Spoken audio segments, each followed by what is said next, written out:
They told you to start your day with hustle, with urgency, with alarms blaring and screens glowing. They told you to get ahead, to chase productivity, to pour coffee over your exhaustion and call it motivation. But if that worked, why do so many people wake up tired even after a full night's sleep? Why do mornings feel heavy, like the day already owns you before you've even opened your eyes? The truth is, clarity doesn't come from rushing. It comes from stillness. Peace doesn't come from the outside. It's built quietly from the inside. And Buddhism holds the key. For thousands of years, monks, sages, and seekers used the hours of darkness not just for rest, but for transformation. While the world slept, they rewired the mind. They trained the heart. They emptied the clutter. And when morning came, they woke up light, clear, unshaken, fully alive. Tonight, as you listen to these lessons, you'll feel something shift. The noise will fade. The weight will loosen. The anxiety that used to greet you before the sun even rose, gone. And in its place, a calm so deep it carries into your morning like sunlight through an open window. This isn't just a sleep audio.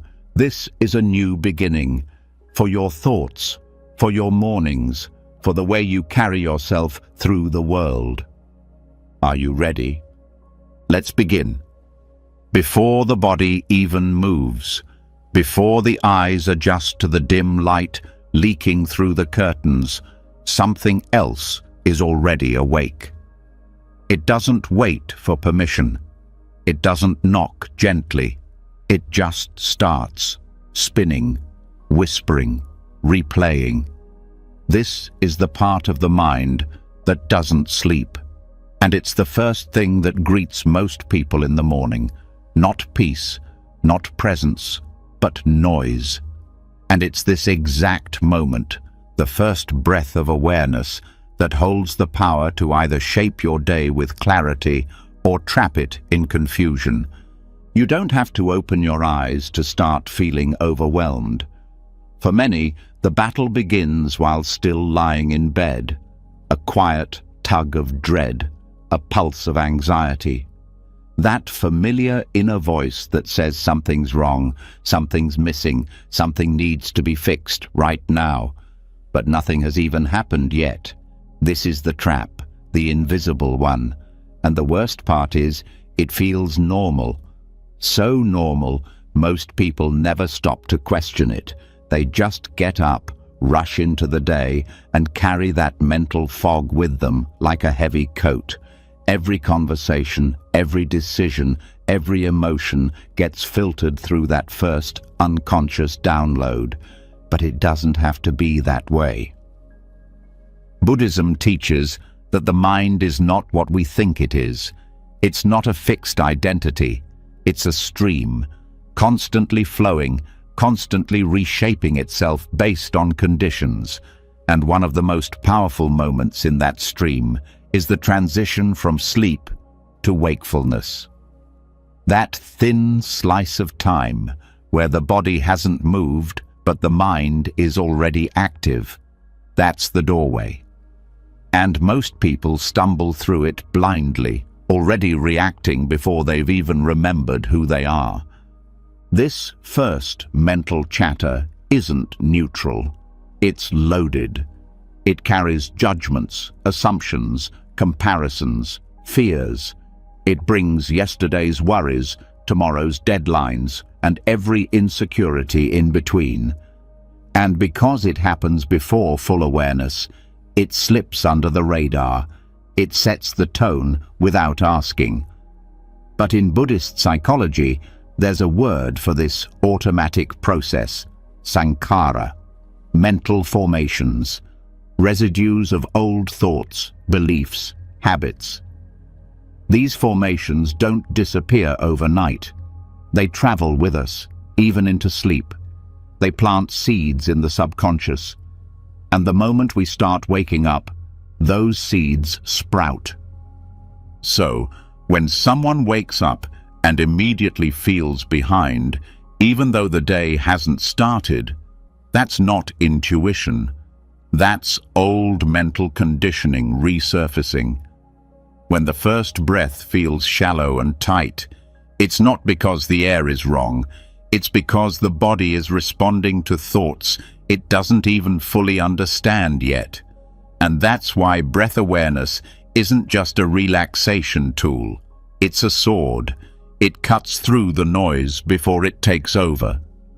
Training the breath during sleep may sound strange, but it's deeply rooted in Buddhist practice. Before sleeping, monks are taught to center their awareness on the breath, not just for calmness, but for continuity, so that even when consciousness fades into dreams, the body-mind connection remains intact. The breath becomes a bridge. And when practiced consistently, this creates what's known as bhavana, mental cultivation. The breath becomes the thread that ties night to morning, unconscious to conscious, reactivity to mindfulness.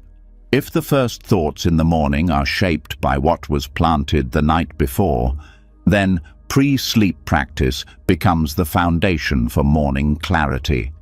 Most people fall asleep with distractions, a screen, a spiral of thoughts, a mental to-do list disguised as relaxation. And that mental environment doesn't dissolve. It seeps into the architecture of the mind, coloring the way we wake. That's why the trap is so effective. It doesn't announce itself. It just becomes the background noise of waking up, and the mind believes it's truth. But Buddhist breath awareness flips that pattern. It doesn't try to fight the thoughts. It gently interrupts them. It says, yes, there is noise, but there is also breath. Come back here. And in doing that, the mind learns that presence is possible even before the body moves, even before thought fully takes form. There's a moment, just before full waking, where clarity is possible. It's subtle, like the stillness right before a bell rings. Most people miss it because they're already bracing for the day. But if you train awareness to rest in the breath before sleep, the mind remembers. And in that fragile space between sleep and wakefulness, the breath can lead. Instead of reacting, you witness. Instead of judging, you observe. And this one shift, this one decision to anchor in breath rather than thought, can change the entire trajectory of the day. It's not about having a perfect morning routine. It's about protecting the mind's entry point, because once those first few thoughts pass unexamined, they build momentum. The mind grabs onto the first fear, the first pressure, the first reminder of something unfinished, and from there, everything snowballs. But if awareness is already resting in the breath, the thoughts don't stick. They pass through like birds flying across an open sky, and you get to choose how you meet the day rather than being dragged into it. Even a few seconds of breath awareness upon waking changes everything. It interrupts the loop, it breaks the pattern. And what most people don't realize is that this moment, this first touch of consciousness, is one of the most powerful parts of the entire day, because it's raw. It hasn't been shaped by emails, by news, by other people's expectations. It's clean, and if used well, it becomes the source of strength, not stress. Buddhist teachings talk about vigilance at the gates of the mind. That doesn't just mean during arguments or hard decisions. It means from the very first flicker of awareness. It means treating your first thought like a guest, asking, do I want to let this in? Does this serve my clarity? Most people don't ask. They just open the door and let every passing thought throw a party inside their head, and then wonder why the day feels chaotic. But a trained mind knows better. It waits. It listens. It checks the breath before it checks the phone. It lets the body speak before the story begins. And slowly, clarity becomes not something to chase, but something that rises naturally, like the sun, quiet and certain. There's a false idea that mornings need to be productive to be valuable. But in Buddhist thought, it's not about productivity, it's about presence. A single minute of deep presence does more for the soul than an hour of rushed doing, and presence begins with awareness of breath, before movement, before labels, before effort. It's also worth noting that many people who wake up anxious aren't broken. They're just untrained. Their mind isn't hostile, it's habitual. It's doing what it's been taught: prepare, protect, predict. But when the mind is constantly predicting danger, it forgets how to be here. Breath awareness retrains it. It says, "You're safe right now. There's no fire, no threat, just breath." And slowly, the nervous system calms. The thoughts soften. And waking up doesn't feel like entering a war zone anymore. There's also the physical side. When the body is tight in the morning, clenched jaw, shallow breath, tight chest, that's not random. It's the residue of unconscious mental activity.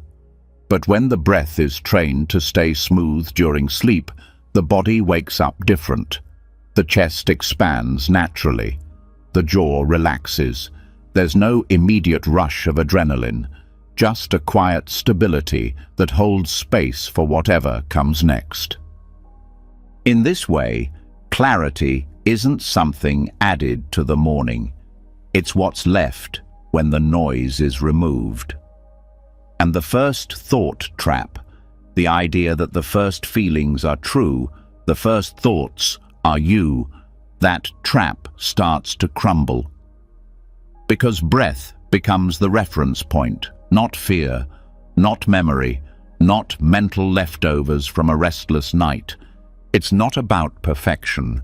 Some mornings will still be foggy, some thoughts will still slip in, but the difference is, now there's a choice. Now there's space between the thought and the self, and that space, that's where peace lives.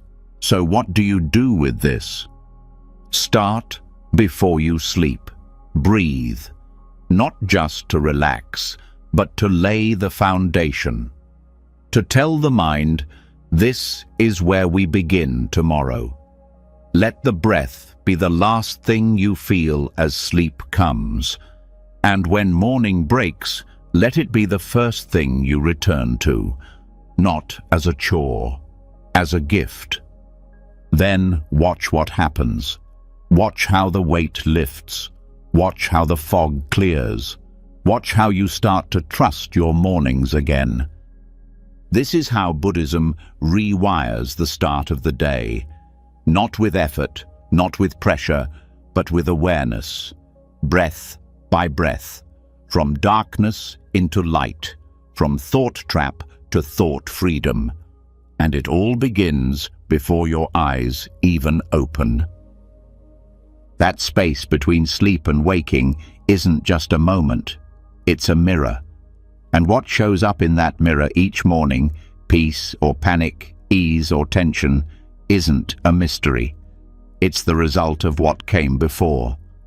Most people think the morning starts with the alarm, but the real beginning happens much earlier, in the quiet hours of the night when no one is watching and the mind is wide open.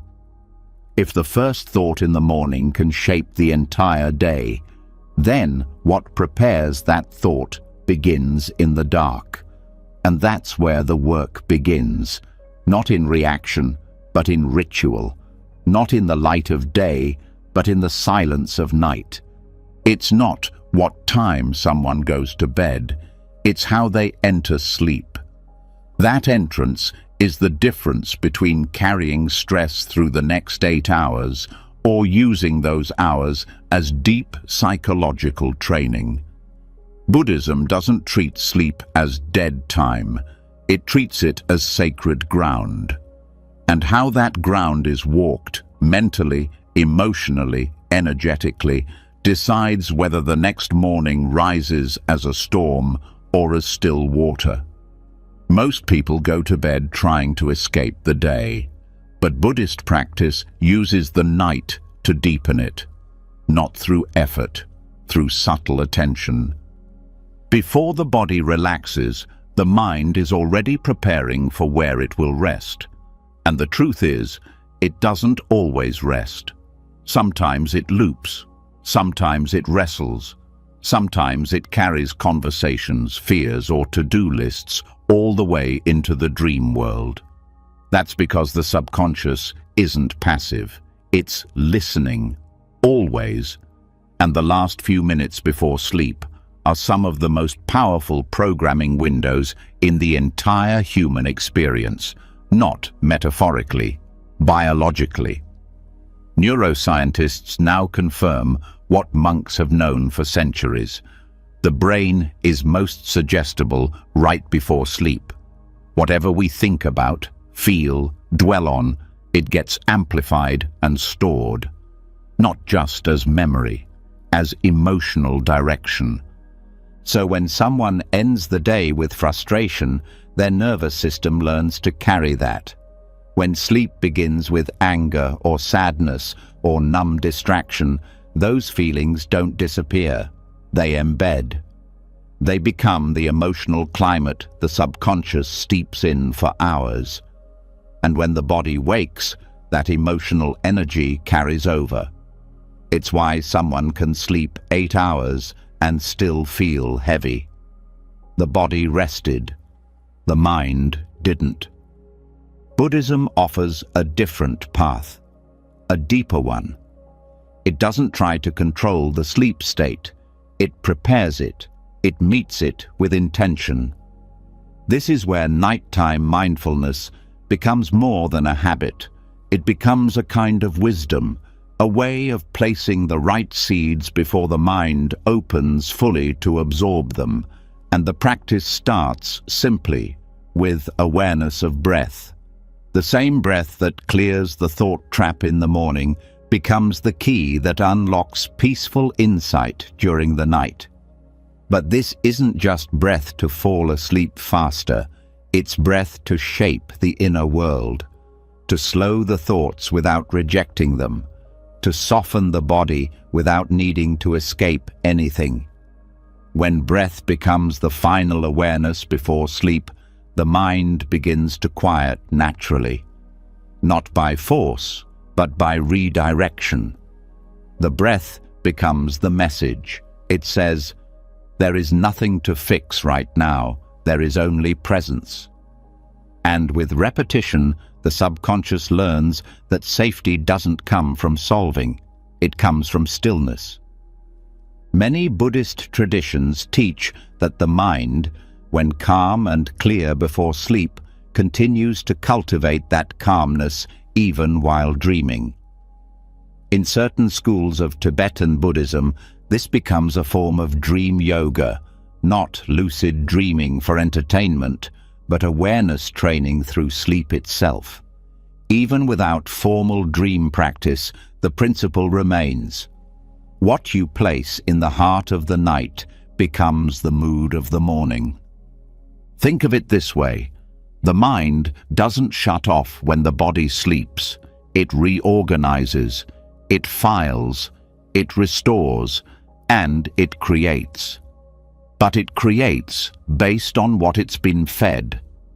So, if someone ends the day watching chaos, scrolling through fear, or mentally arguing with people who aren't even there, their sleep becomes tinted by that input. It's like painting the walls of your inner home in dark colors and then wondering why you don't wake up feeling light.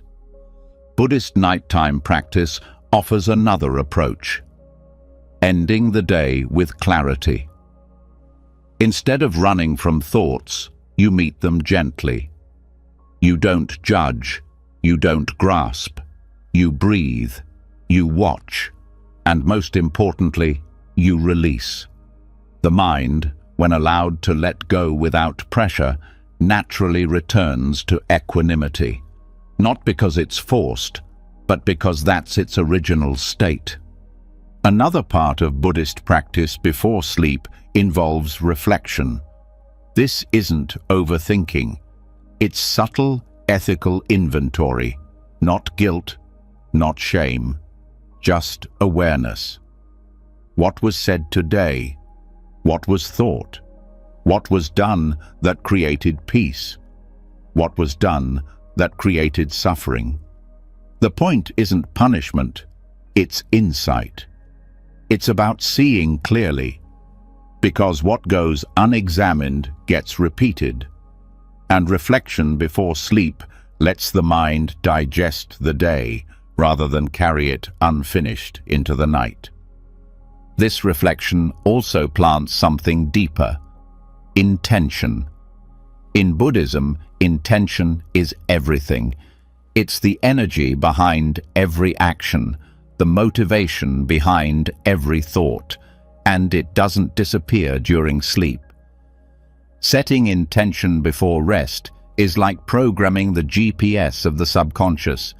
The direction becomes peace, the route becomes compassion, the result becomes morning clarity that isn't fragile, it's grounded. One of the simplest but most profound practices is metta bhavana, the cultivation of loving kindness. Before sleep, directing goodwill toward yourself and others shifts the entire emotional tone of the night. It's not about reciting words mechanically, it's about feeling warmth, generating gentleness, extending care, first to yourself, then to someone you love, then to someone neutral, then even to someone difficult. This softens the emotional terrain. It replaces resentment with space, and when the subconscious bathes in kindness, the body sleeps differently, the heart rests more fully, and the morning that follows carries that residue of peace. It's worth mentioning that sleep in Buddhism is not seen as lost time. It's seen as part of the practice. How you sleep reveals how you relate to control. How you fall asleep shows your relationship with letting go.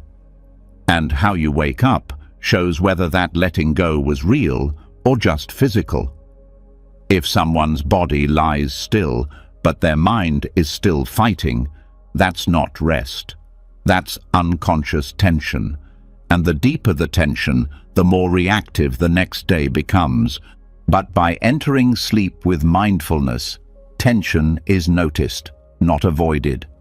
It's held, observed, and released through breath. This takes practice. It doesn't happen in one night, but it doesn't have to, because the change is cumulative. Each night becomes a layer, a message, a training ground, and slowly the mind learns how to drop its guard, how to rest in awareness instead of worry. There's also a practical benefit. When sleep is preceded by mindfulness, the brain's stress chemistry changes. Cortisol levels drop, heart rate slows, digestion improves, dreams become less chaotic. The entire nervous system recalibrates toward calm, and that calm lingers, not just in the morning, but in every choice made after. Because clarity isn't just for waking, it becomes the lens through which life is lived. For many people, sleep is the only time they get to disconnect. But Buddhist practice flips that idea. It says, don't disconnect, reconnect. Not to thoughts, not to fear, but to the breath, to stillness, to the soft, steady awareness that's been there the whole time, waiting under all the noise. This isn't about having perfect thoughts before sleep. It's not about being enlightened overnight. It's about direction, intention, gently guiding the inner current back toward peace again and again, until that peace becomes the default, until it shows up in the morning not as a surprise, but as a steady companion. And perhaps most importantly, this practice creates a sense of trust in the mind, in the process, in the self, because when the night is treated as sacred, the morning becomes sacred too. Not because everything is easy, but because the inner world is no longer at war with itself. So tonight, when the lights are off and the world fades, don't slip into unconsciousness out of habit. Take a breath. Notice what's rising. Let it soften. Let it go. Place the intention gently. May I rest in clarity. May I release what I no longer need. May peace be what follows me into the morning. And then watch what happens, not instantly, but over time. The body sleeps, the mind resets, and the next time the sun returns, you won't just be waking up. You'll be arriving, fully present, unshaken, clear. Letting go doesn't end with sleep. It continues the moment consciousness returns. After a night trained in peace, after hours spent preparing the inner world for clarity, what happens next can either continue that freedom or collapse it instantly. That next moment, the very first spark of identity that floods in when the eyes open, that's where many people lose their center. Not because the day is difficult, but because the self they believe they must become to face the day is already a burden before the feet touch the floor. But what if that identity never arrives? What if the morning doesn't require a role? What if the clarity we long for isn't something to add, but something to drop? This is where Zen enters with a teaching so radical, so freeing, it often sounds like a riddle. Begin the day with no mind, not blank mind, not empty of thought, but free from the constant grip of identity. Zen calls it Mushin, the state of no mind. A space where action flows naturally, where thoughts rise and fall without getting stuck, and where the false self isn't needed to do what's needed. It's the art of being without clinging, and in the morning, it becomes a doorway to clarity like nothing else. Most people wake up and immediately try to remember who they are, not their name or address, but the version of themselves they've been rehearsing, the worker, the parent, the one with regrets, the one with goals, the one with something to prove. And this identity, though familiar, is heavy. It's built from memory. It carries old expectations. It drags yesterday into today before the day even begins. And that's where anxiety enters. Not because life is chaotic, but because the self feels obligated to perform again, to uphold a story, to be consistent with a version of self that may no longer serve. Zen invites a different response. It says, don't pick up the self right away. Let the mind be like still water. Let the body wake up without rushing to become someone. Just be. Just sit, just breathe, and notice what arises without claiming it. When you do this, something strange happens. The usual tension doesn't show up. The inner chatter slows down, and instead of waking into pressure, you wake into openness. The brilliance of no mind is that it doesn't ask you to erase who you are. It just asks you to stop clinging to it so tightly, it makes space. It removes the friction. So instead of needing to remember everything that defines you, you just begin fresh. Not with amnesia, but with presence. This shift doesn't remove responsibility. It removes the weight of trying to live up to a fixed idea. And when that idea loosens, so does the struggle. The average morning starts with a checklist of identity. What needs to be done? Who needs to be pleased? What role must be played? But Zen shows that when those roles are not immediately reattached to, the mind behaves differently. Thoughts move, but they don't crash.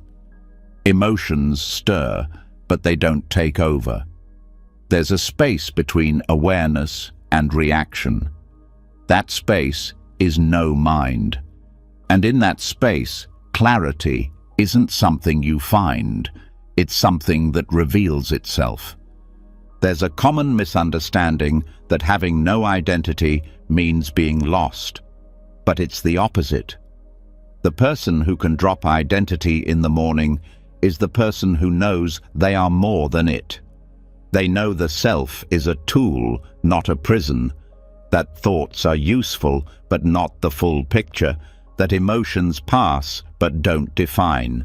This awareness is what allows true spontaneity, not random behavior, but action rooted in what's real, not what's rehearsed. When waking starts from no mind, there's a lightness. The body stretches without expectation, the breath flows without tension, and the thoughts that come, because they will come, don't have to be held. They can just pass.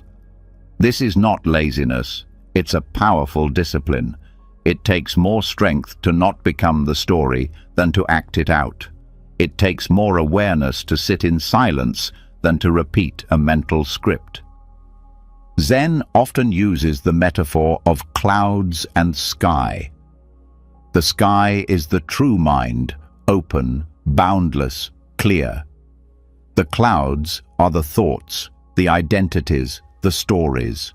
They appear, they move, they disappear. But the sky remains unchanged. Practicing no mind in the morning means resting as the sky, not chasing every cloud. It means watching what rises without attaching to it.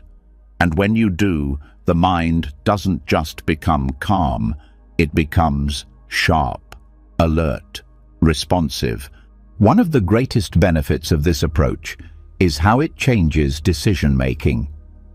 When identity is held tightly, decisions are made from fear, fear of failure, fear of not being consistent, fear of not being good enough. But when no mind is practiced, decisions are made from direct perception. What needs to be done becomes obvious, not forced.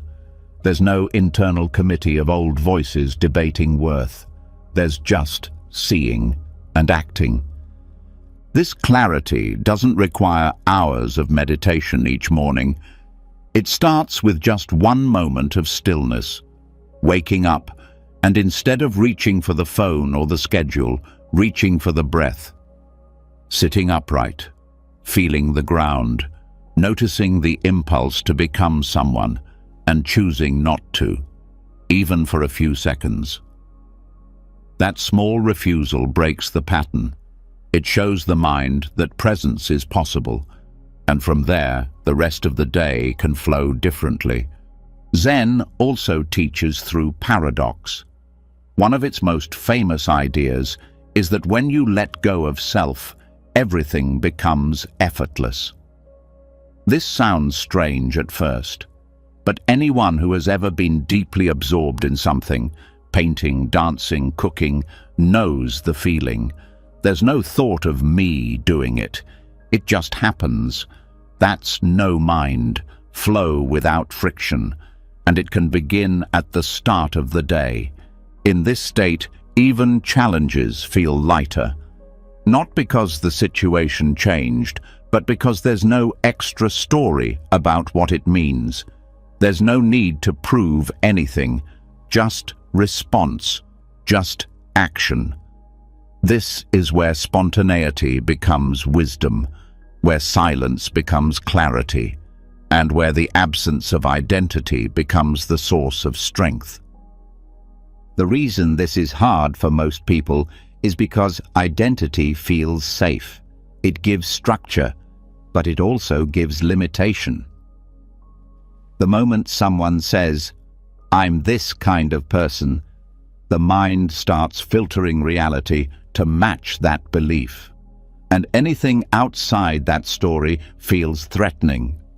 No mind allows for a different experience, one where you can be fully engaged without being defined, where each morning is not a repetition but a discovery. This approach also softens relationships. When waking into no mind, there's no automatic resentment, no automatic defense. Interactions are met fresh. The person in front of you is not reduced to a label. They are seen as they are. And because there's no strong ego in place, reactions don't escalate. Conflict reduces. Communication deepens. Compassion becomes natural, not forced. Even creativity changes.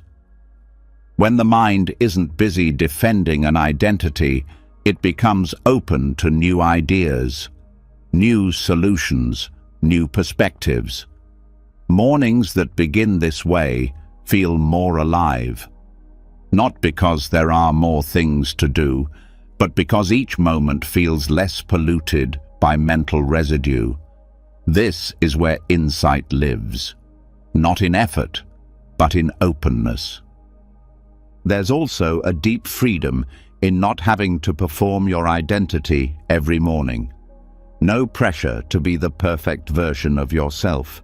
No need to be productive the moment you wake. Just breath, just presence, just life as it is, without needing to narrate it. This creates a kind of internal silence that's rare in modern life, and in that silence, the world becomes clearer. Sounds feel sharper. Colors look richer. The day unfolds with a kind of rhythm that doesn't come from a calendar. It comes from within.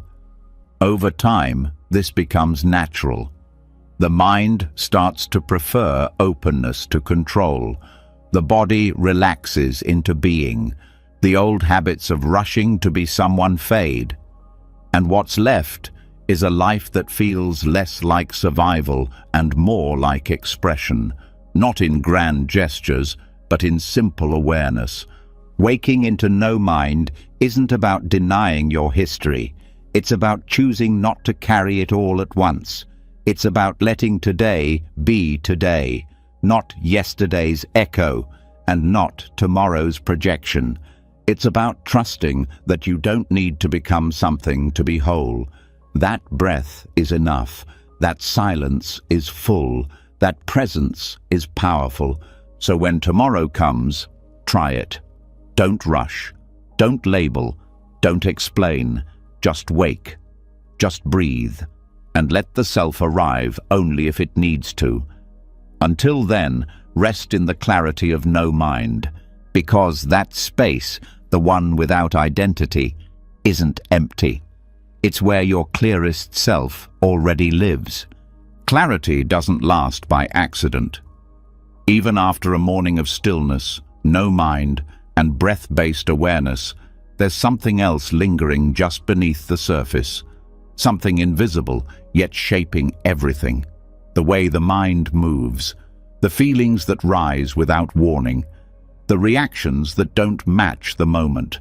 It's not always about the present. Sometimes what weighs down the morning has nothing to do with the morning at all.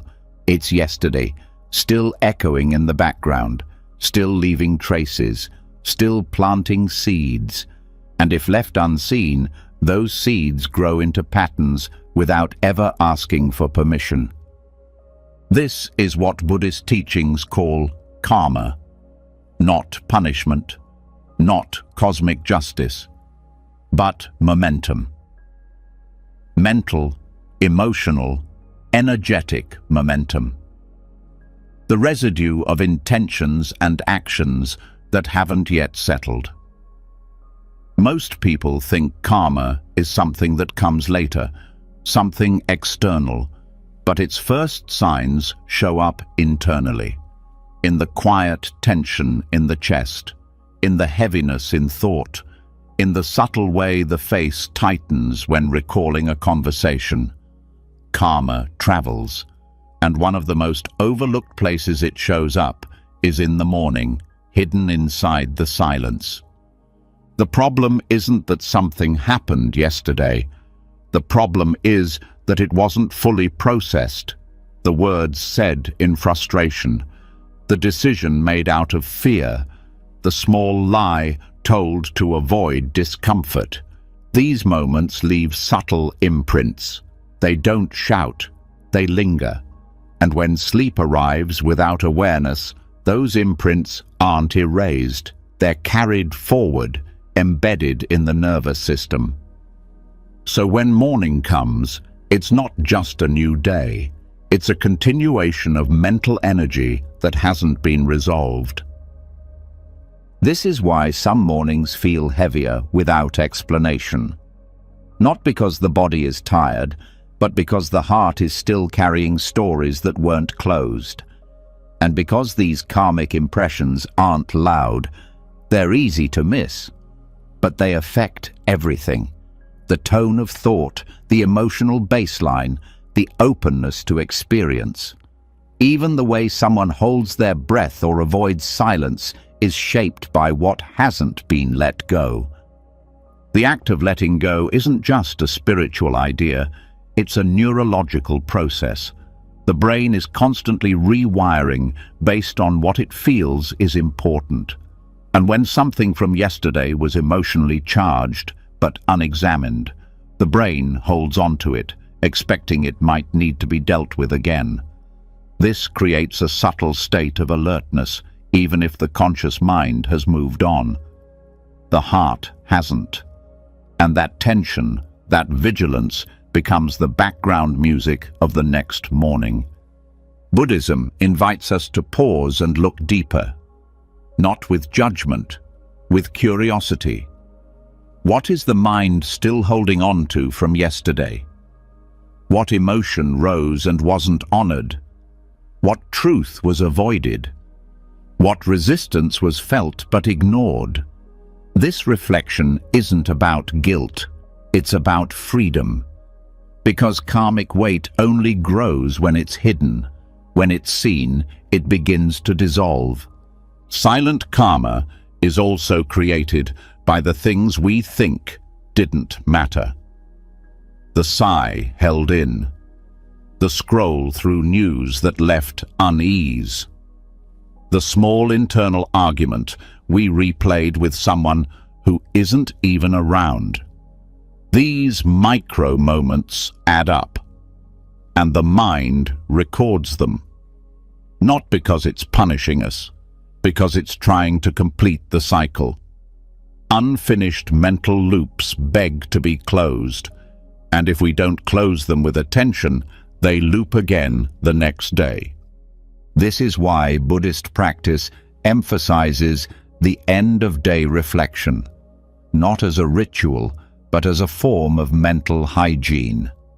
Just like brushing teeth, the mind needs clearing, the heart needs review. Not every night will be dramatic, but even small acts of awareness begin to shift the weight. Asking simple questions. Did I speak from kindness? Was there anything I clung to? Did I act from fear or from understanding? These aren't moral tests, they're openings. Each question loosens the grip of yesterday. And when that grip loosens, the morning feels lighter, not by miracle, but by choice. The deeper understanding is that karma is not fixed. It's fluid. It doesn't lock us in, it follows the direction we give it. So if each night ends with gentle awareness, the trajectory of the next day shifts. Instead of waking into unconscious habits, we wake into space. A space where the emotional leftovers of the past don't immediately set the tone. And in that space, new choices become possible. Another hidden layer of silent karma comes from self-concept. If someone spent yesterday repeating old narratives, "I'm not good enough," "I'm always behind," "I can't change," those thoughts don't disappear with sleep. They reinforce the identity, and that identity wakes up with them. The story doesn't reset unless it's challenged. And to challenge it, we need to see it. Seeing it doesn't mean fighting it. It means gently acknowledging the pattern and then choosing something softer in its place. That's where compassion comes in, not just for others, but for ourselves. When silent karma is acknowledged with compassion, it loses its edge. It stops pushing. It starts dissolving. Buddhist teachings remind us that karma isn't just action, it's intention. And the intention to heal, to understand, to grow, that alone begins rewriting the pattern. One powerful practice for this is pre-sleep metta, or loving kindness directed toward oneself and the day just lived. Even 5 minutes of holding the heart gently and saying, "Whatever I did today, may I learn from it. Whatever pain I caused, may I understand it.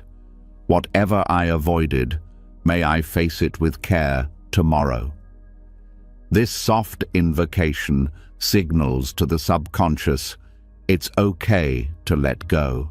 It's okay to move forward. That small act of emotional honesty clears the path for a different kind of morning. It's also important to understand that silent karma doesn't always feel emotional. Sometimes it shows up in physical resistance. The body feels tight. The breath feels trapped. The shoulders are hunched before the mind even registers tension. These physical sensations are often the result of unresolved energy. And Buddhism teaches that awareness doesn't live in the mind alone. It lives in the body. So to release silent karma, we also have to listen somatically. Scanning the body gently before sleep can reveal where energy is stuck. Noticing where breath doesn't flow easily, where tightness sits, not trying to fix it, just feeling it. That alone is often enough, because the body, like the mind, doesn't need control. It needs presence, and presence is what allows the impressions of the day to pass through instead of getting lodged in muscle and breath. Karma also builds in relationships. The words left unsaid, the truths swallowed to avoid discomfort, the judgment held silently. These carry weight. Not because we're bad people, but because connection matters. And when connection is strained, even subtly, the heart knows. It registers the break, and unless acknowledged, it carries that fracture into the next day, coloring how we speak, how we think, even how we sit with ourselves. Buddhist compassion teaches that these breaks don't need to become scars. They can be invitations, opportunities to soften, to repair, even if just internally. Before sleep, holding someone we struggled with in our awareness, not to fix them, but to release our grip on the pain. This begins a healing process that changes how we wake up. We may not forget, but we don't carry it like armor anymore. And the next morning, we move a little freer. Over time, this becomes a way of living, not in fear of karma, but in partnership with it, knowing that what we leave unprocessed today will echo tomorrow, not as punishment, but as a reminder to slow down, to feel, to finish each emotional story before closing the day. And when that becomes the habit, mornings don't just feel better, they feel earned. Not because we controlled the mind, but because we cared for it. This kind of awareness doesn't make life easier, but it makes it clearer. It teaches that clarity isn't a mood, it's the result of deep inner housekeeping. And when silent karma is no longer ignored, but welcomed into the light of attention, something beautiful happens. The mind stops repeating itself, the heart stops bracing for impact, and each morning starts to feel like a return, not a restart. So tonight, and each night after, before the body goes still, take a few moments, ask gently, what am I still holding? What wants to be released? Who needs my forgiveness? What thought do I no longer need to believe? Then breathe. Just breathe. And let the day close with care. That care will follow you, and the next time the light returns, you'll wake not with a mind full of noise, but with a heart that already feels lighter. That is the quiet power of karma, not in what it gives or takes, but in how it reflects the way we carry ourselves through time.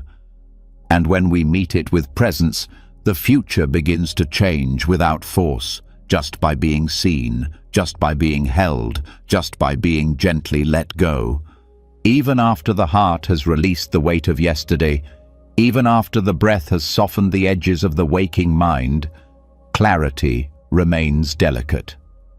It doesn't shout. It doesn't push.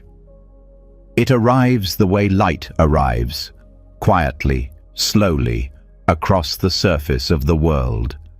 And if awareness is still, it will notice that light teaches in ways no voice ever could. It shows how to begin without forcing, how to rise without resistance, how to change without fear. Because light, more than just a physical phenomenon, is one of Buddhism's oldest metaphors for wisdom. Not because it's bright, but because it reveals. And what it reveals is how to live gently in a world that never stops changing. When dawn breaks, it doesn't argue its way into the sky. It just enters, subtle and unannounced. The most ancient Buddhist texts speak of this process not only as a moment of the day, but as a sacred opportunity, a teaching hidden in plain sight. To the untrained eye, it's just a shift in color, but to a mind rooted in mindfulness, it's a moving lesson in impermanence, patience, and presence. Impermanence is often spoken about like a loss, but dawn reframes it. The darkness doesn't disappear violently. It fades. The light doesn't dominate. It grows. There's no war between night and morning, only a passing of time that honors both.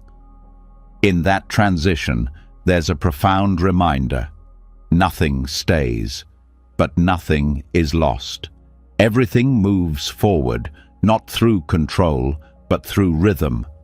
And that rhythm, when seen clearly, becomes a teacher of how to let life change without clinging to one part of it. Watching dawn is one of the simplest mindfulness practices, yet one of the most powerful. It trains the eye to slow down, to see not just the world, but the process. And Buddhism places great importance on process. Things don't just happen, they unfold.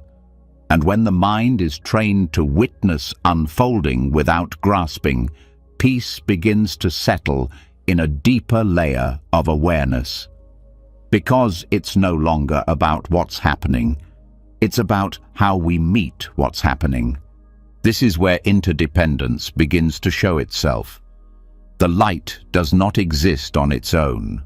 It arrives through conditions, the rotation of the earth, the pull of gravity, the presence of an atmosphere.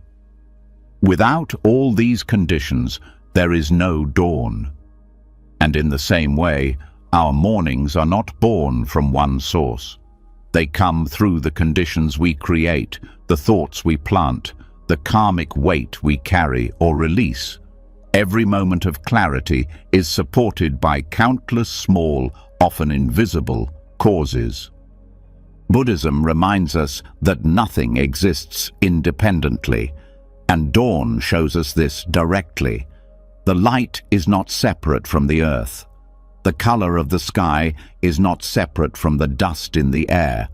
Even our ability to see it depends on where we are, how we breathe, whether we're paying attention.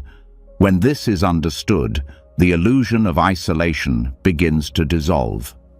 The morning is no longer out there. It's a shared movement between the inner world and the outer one. And that shared movement is what the Buddha called paticca samuppada, dependent origination. Everything arises based on conditions, and when the conditions change, the experience changes. So when someone says their morning feels heavy, it's not personal, it's conditional, and if the conditions shift, so will the weight. Dawn teaches this not with words, but with certainty. 1 hour before, there was darkness.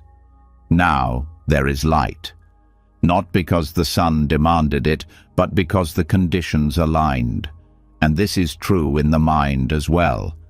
Peace arises when the mind is quiet, the heart is open, and attention is rooted in what is, not what should be. There's also something deeply grounding about connecting with light first thing in the morning. Most people wake and immediately stare into artificial brightness, screens, lamps, digital clocks. But natural light carries something different. A rhythm that matches the body's biology, a frequency that speaks to the nervous system without needing translation. Science confirms what Buddhism sensed long ago. Morning light resets the circadian rhythm, balances mood, and restores hormonal cycles. But beyond the body, it also balances perception. When we step outside and watch light move across a surface, grass, stone, water, our sense of self begins to soften. There's no urgency in sunlight, no judgment. It falls equally on everything. And in that impartial glow, we're reminded that clarity doesn't come from trying to be perfect. It comes from returning to stillness, from noticing how light rests on what is, not what we wish it was. This stillness is the doorway to mindfulness, not a forced focus, but an open attention. The kind that allows thought to come and go without pulling us away. The kind that lets emotion rise and fall like waves without fear of drowning. Light doesn't grasp anything, and neither does true awareness. It sees, it accepts, it holds, and it moves forward without attachment. That's why many Buddhist monasteries begin their day in the early hours, facing the direction of the rising sun. Not to worship it, but to align with it. To let its rhythm reset the body, the breath, the thinking, not just symbolically, visibly. Because in those moments of quiet watching, the mind returns to its natural state, not scattered, not tense, but clear. A clarity that doesn't come from fixing life, but from seeing it rightly.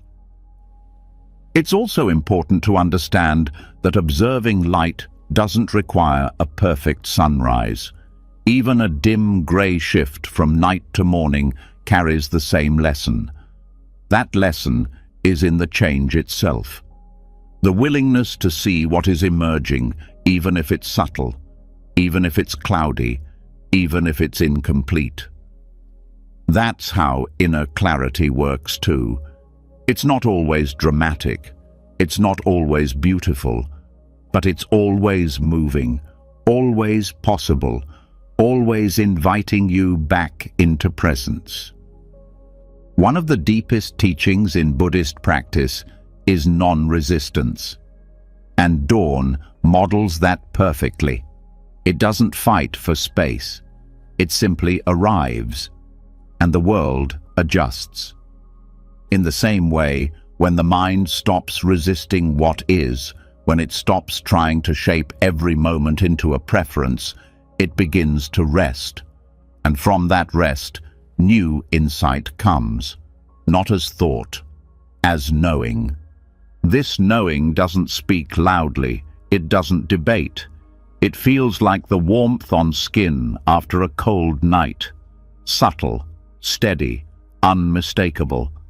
And just like the sun, it shows up even on days when it's hidden behind clouds, because the truth doesn't disappear when we can't see it. It just waits for us to look again. The metaphor of light in Buddhism is used again and again, not because it's poetic, but because it's exact. The awakened mind is often described as luminous, not from knowledge, but from presence. A mind that sees clearly glows from within, not with ego, but with peace. And this luminosity isn't something we invent. It's something we uncover, something we remember each time we watch the world wake without rushing it. When dawn is observed mindfully, we begin to see that there's no need to force clarity. We don't have to fix our thoughts or purify our emotions before the day starts. We simply have to witness what is rising, both in the sky and in ourselves.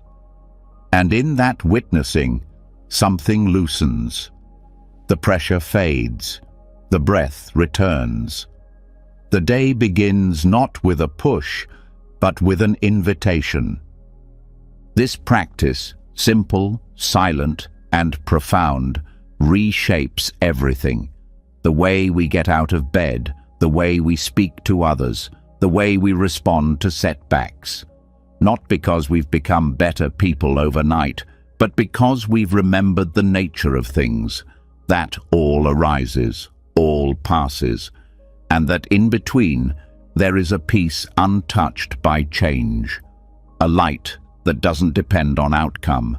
So tomorrow, or the next time the morning comes and you are still enough to notice, watch how light touches the world. Watch how it changes the shape of things without needing to fix them. Watch how it reveals beauty without trying to impress.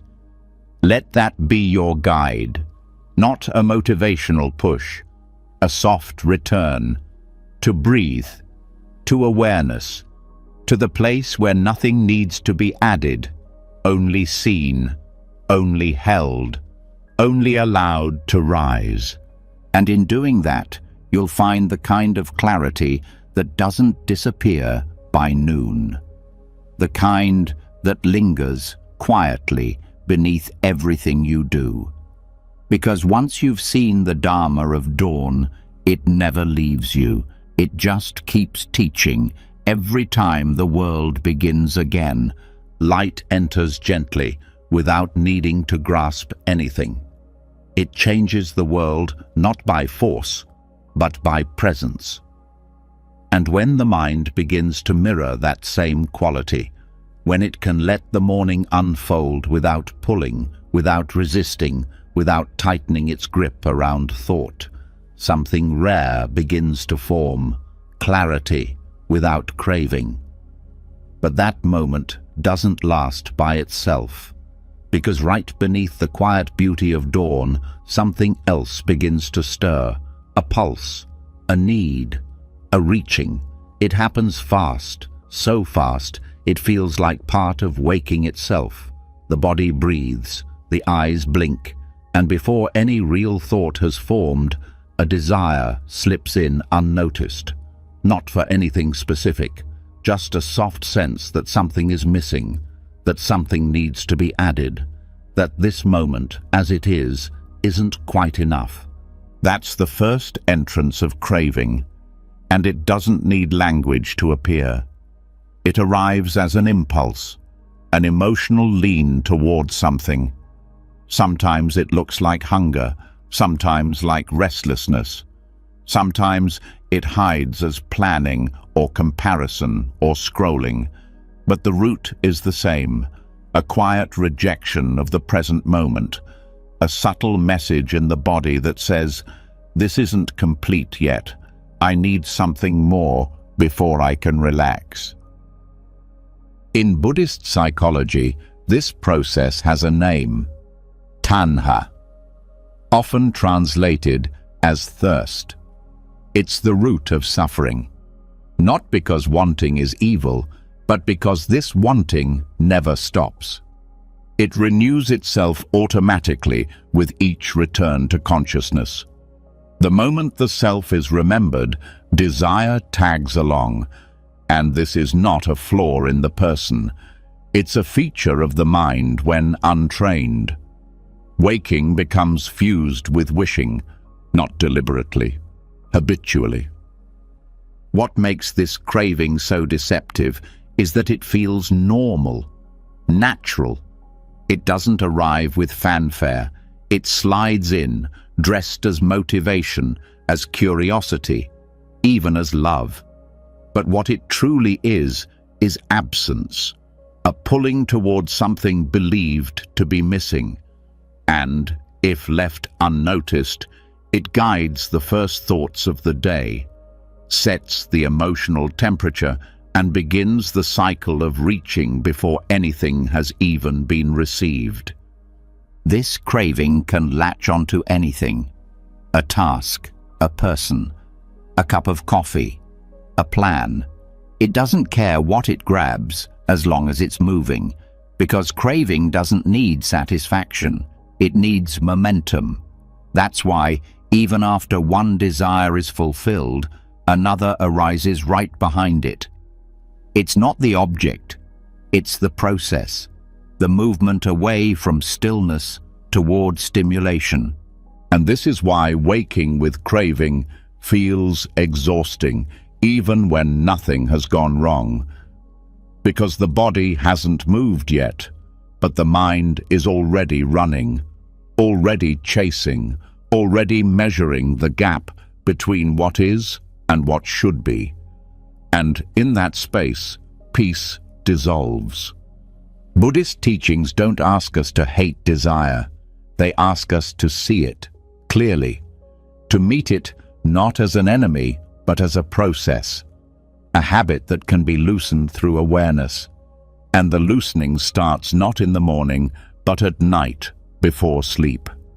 What many people don't realize is that desire can be softened during sleep, not by controlling dreams, but by reshaping intention before unconsciousness sets in. The last thoughts before sleep often set the emotional tone of the next day.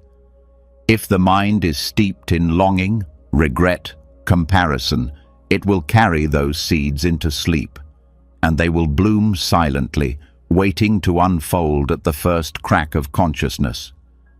But if sleep is entered with clarity, if breath, compassion, and detachment are the final impressions, the grip of craving loosens.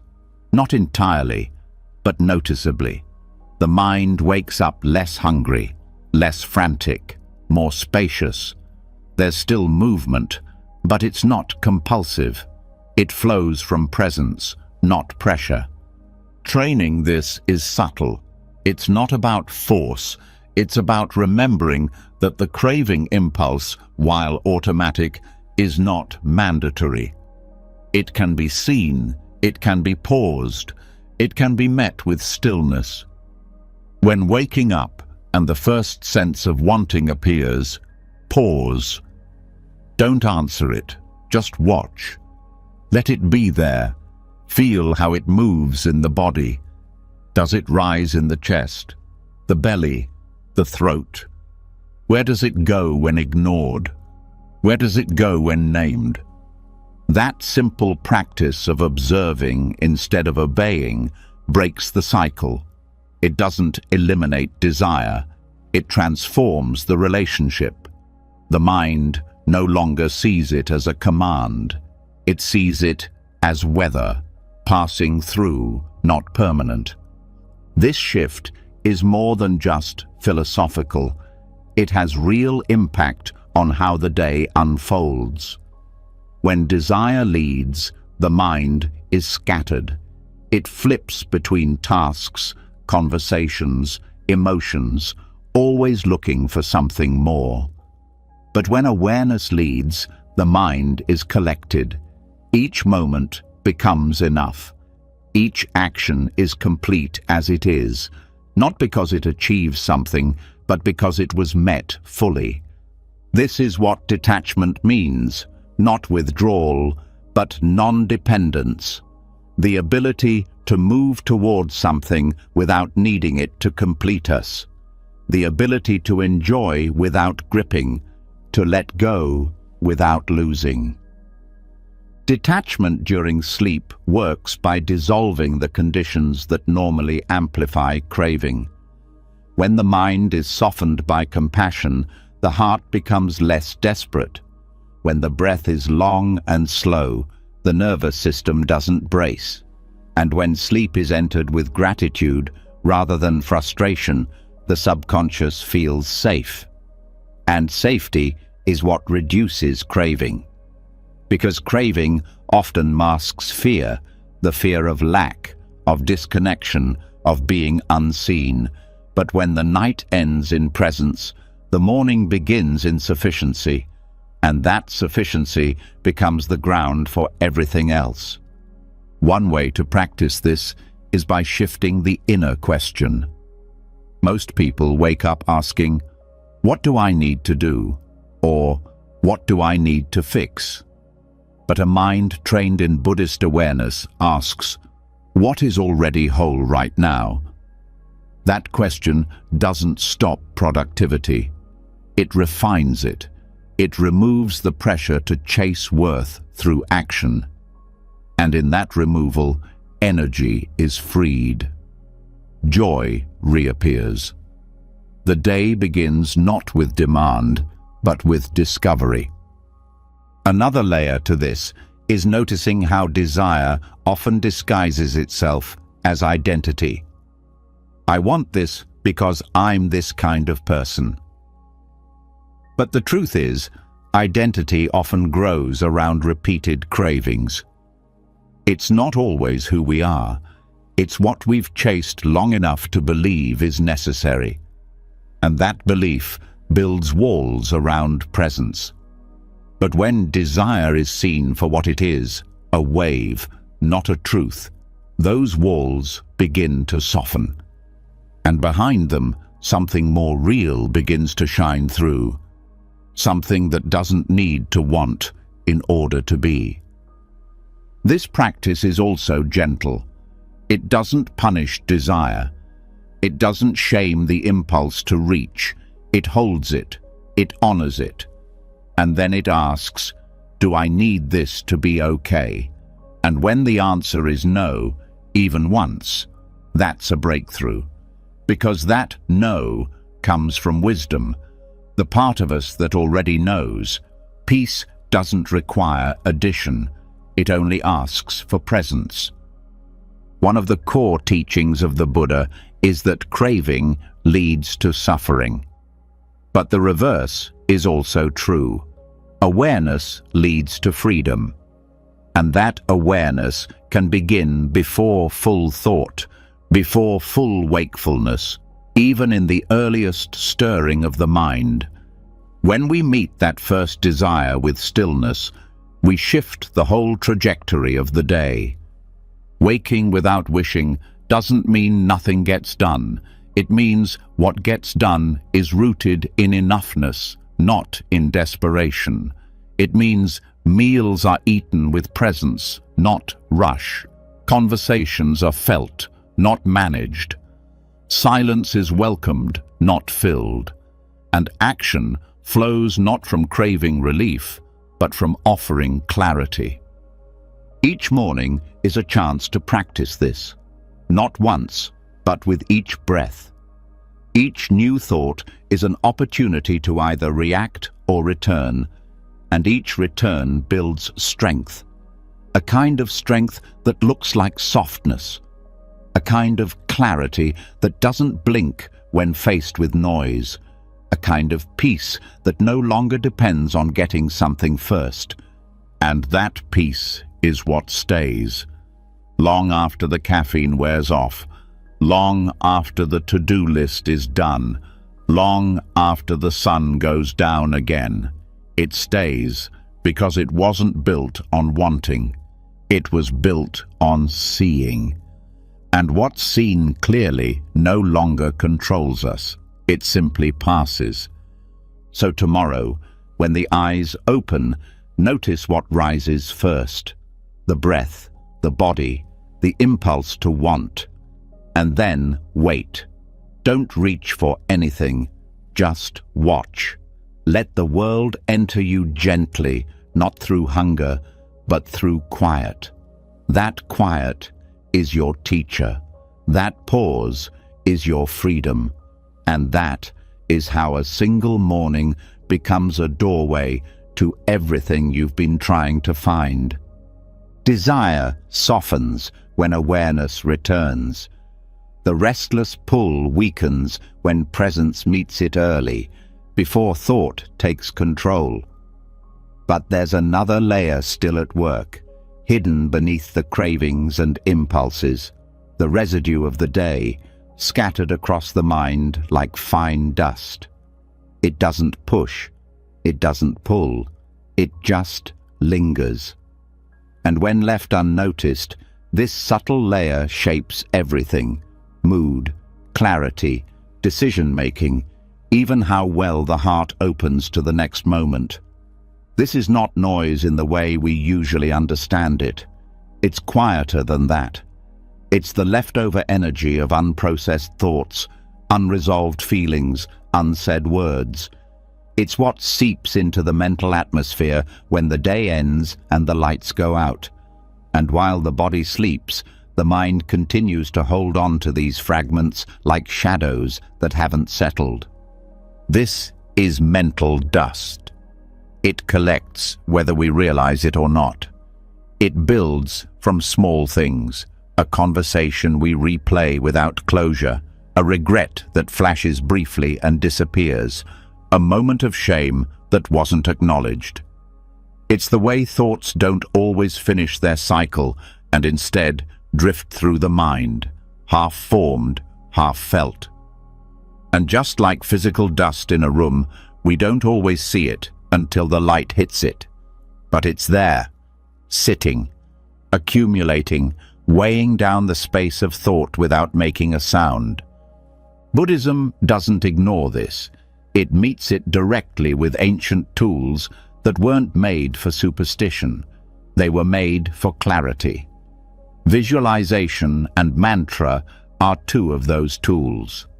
Practices that might seem abstract or symbolic, but are actually precise methods for cleansing the subtle body and the thought field. Not through suppression, through alignment. They don't force thought to stop. They allow thought to dissolve in something more spacious. When the mind is filled with unfinished thinking, it can't fully rest. Even if sleep comes easily, the quality of that sleep suffers. The subconscious is busy sorting through piles of content it didn't ask for. And in the morning, what rises isn't stillness, it's fog. A mental haze that's hard to describe, but easy to feel. Slower responses, duller perception, that slight pressure behind the eyes, even after a full night's sleep. These are all signs that the mind is holding on to dust. This dust is not made of problems, it's made of repetition, loops that didn't get cleared, emotional knots that didn't fully untie. A mind trained in Buddhist awareness starts to feel this weight not as drama, but as build-up. And like any build-up, it requires cleansing, not once, but regularly. Visualization works by redirecting the internal focus.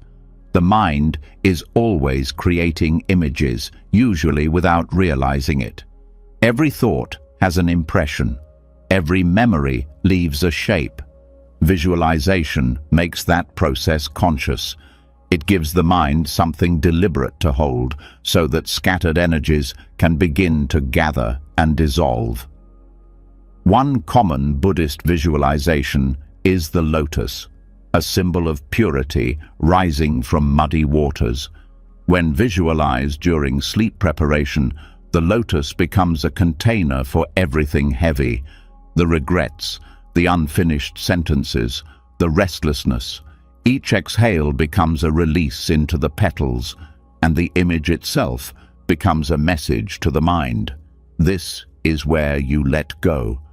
It's not the picture that matters, it's the intention behind it. The subconscious doesn't speak in language, it speaks in emotion, color, shape, sensation. Visualization bridges the conscious mind and the dreaming mind. It gives shape to release.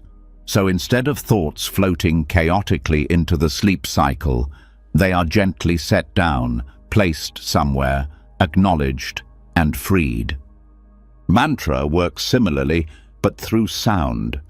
Not just any sound, but sacred syllables that carry centuries of meaning and vibration. Not magical words, structured frequencies. Mantra doesn't control thought. It outshines it. It gives the mind a stable rhythm, a place to return to. And in the hours before sleep, this repetition begins to smooth out the scattered surface of the mind.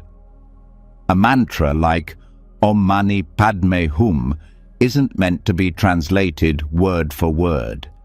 It's meant to be felt. Its repetition becomes a gentle brushing of the inner space. Each cycle clears a little more debris. Each sound smooths over a little more tension.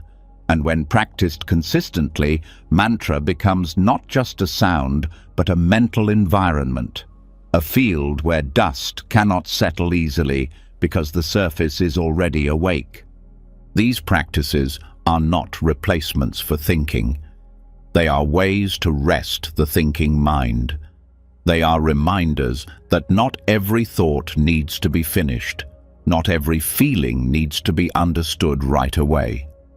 Some things dissolve simply by being seen, felt, and then allowed to pass. Visualization and mantra create the conditions for that passing. What matters most is consistency. Dust doesn't come from one event. It comes from accumulation. So the practice must match that rhythm. Nightly cleansing becomes a form of internal housekeeping. Not dramatic, not loud, just steady. A few minutes before sleep. A quiet image, a soft sound, a breath that feels honest. These things change the quality of sleep. They change the weight of the morning. They make space for clarity to return not as a reaction, but as a default. When this becomes part of the nightly ritual, mornings start to feel different. The mind doesn't wake up spinning. The emotional tone is lighter. Reactions are slower to arrive. Because there's space now, a mental field that isn't cluttered with leftovers. That space makes room for presence, and presence makes room for compassion. for others, but also for ourselves. Mental dust also affects memory. A cluttered mind forgets easily, not because it's broken, but because it's overloaded. When thoughts aren't cleared, they blur into each other. But a cleansed mind remembers differently. It doesn't hold on to everything, but what it holds clearly, sharp, alive. This is especially important when the day ahead is full. A dusty mind adds pressure, a clear mind adds precision. And beyond functionality, there's peace, the kind that doesn't come from completing tasks or solving problems. The peace of feeling internally spacious, of knowing that thought is not in control, that it can come and go without leaving a mark, that the emotional residue of the past day doesn't have to shape the next one. This kind of peace builds over time. It doesn't announce itself. It grows slowly, like breath filling a room. And before long, you'll start to notice that even during the day, thought has less grip. Reactions have less bite. Judgment softens. Not because you're trying harder, because there's less clutter to pull from, less noise, less tension disguised as thinking. Some nights, visualization will feel vivid. Other nights, it will feel flat. Some evenings, the mantra will flow easily. Others, it may feel dull. That's not a failure. That's the mind adjusting. The process works even when it feels subtle, because it's not about performance. It's about care, about attending to the inner space the way we attend to our homes, with respect, with intention, with the understanding that clarity is not given, it's cultivated. So the next time you feel foggy for no reason, ask yourself, what's lingering? What hasn't been set down? What story loop is still half open? You don't need to fix it, just see it, hold it, then bring it to the breath, or to a sound, or to an image that helps you place it down. Let the petals open. Let the mantra hum. Let the debris settle without clinging.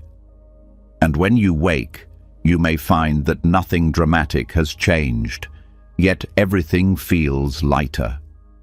That's the sign of a mind that's been cleared.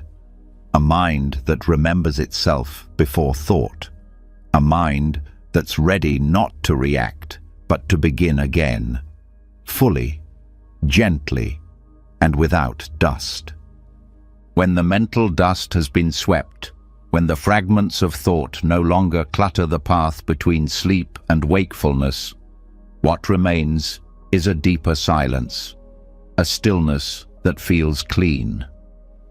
But beneath that stillness, something else is always happening, something most never notice.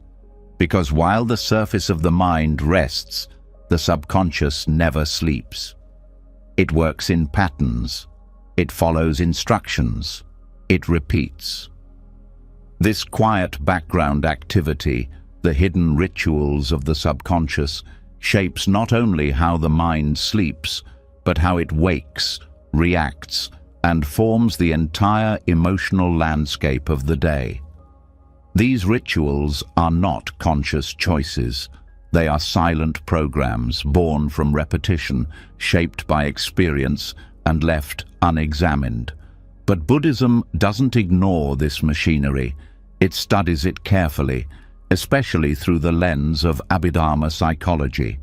The Abhidharma is one of the oldest and most detailed Buddhist explorations of the mind. It breaks down mental experience into components, showing how feelings, thoughts, intentions, perceptions, and habits arise and pass. It teaches that every moment of consciousness carries seeds, bija, and that these seeds sprout based on the conditions created both in waking life and in sleep. The subconscious, according to this view, is not a vague emotional basement. It's a finely tuned system of karmic momentum, running sequences while we dream, while we toss and turn, even when we lie still in the deepest layers of rest. And each of those sequences has a consequence. The rituals of the subconscious aren't necessarily dramatic. They don't always involve vivid dreams or restless tossing. They often show up in the quality of the thoughts that appear first thing in the morning. A sense of guilt with no clear cause. A familiar worry that has no immediate trigger. A sadness that appears like weather. These are not random. They are the emotional residue of the inner routines we've trained the mind to run, the scripts it rehearses when the light is gone.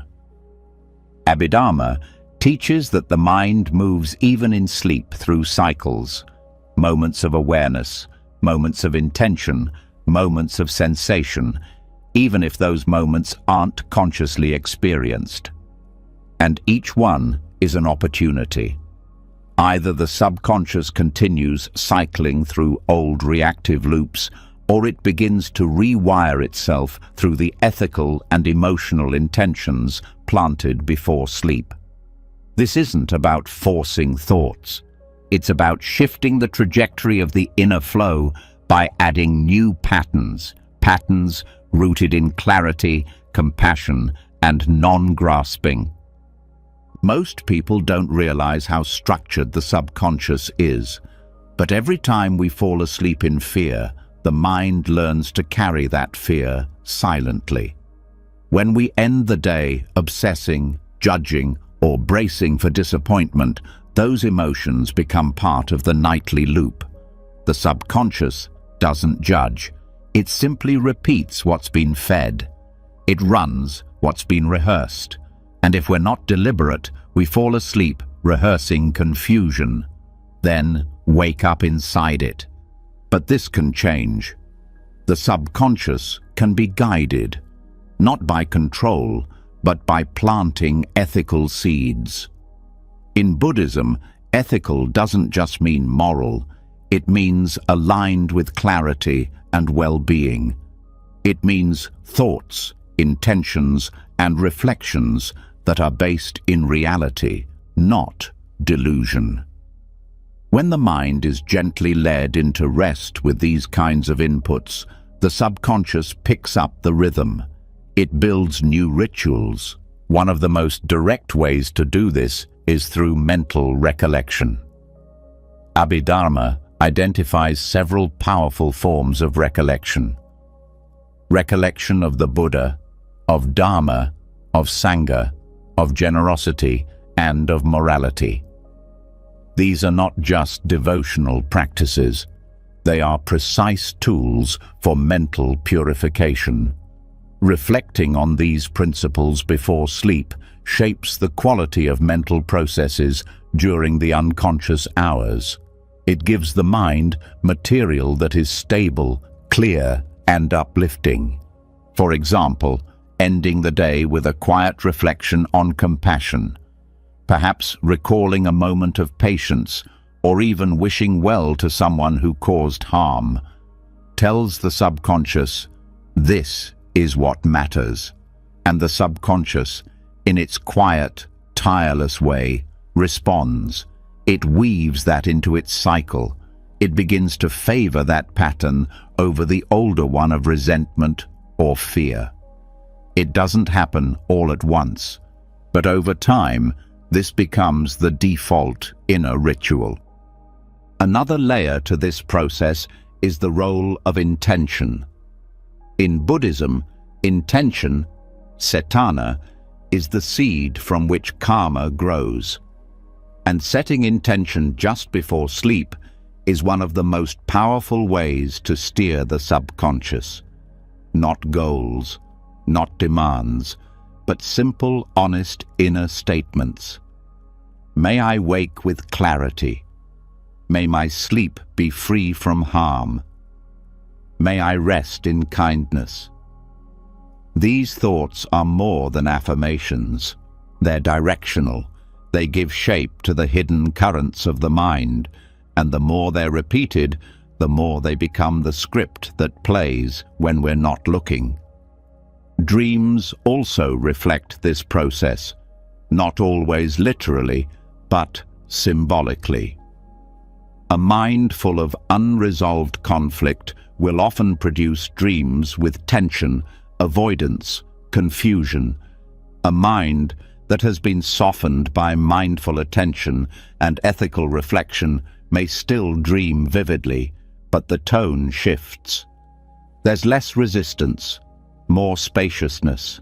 This is the subconscious adjusting its posture, responding to the new input, learning to settle.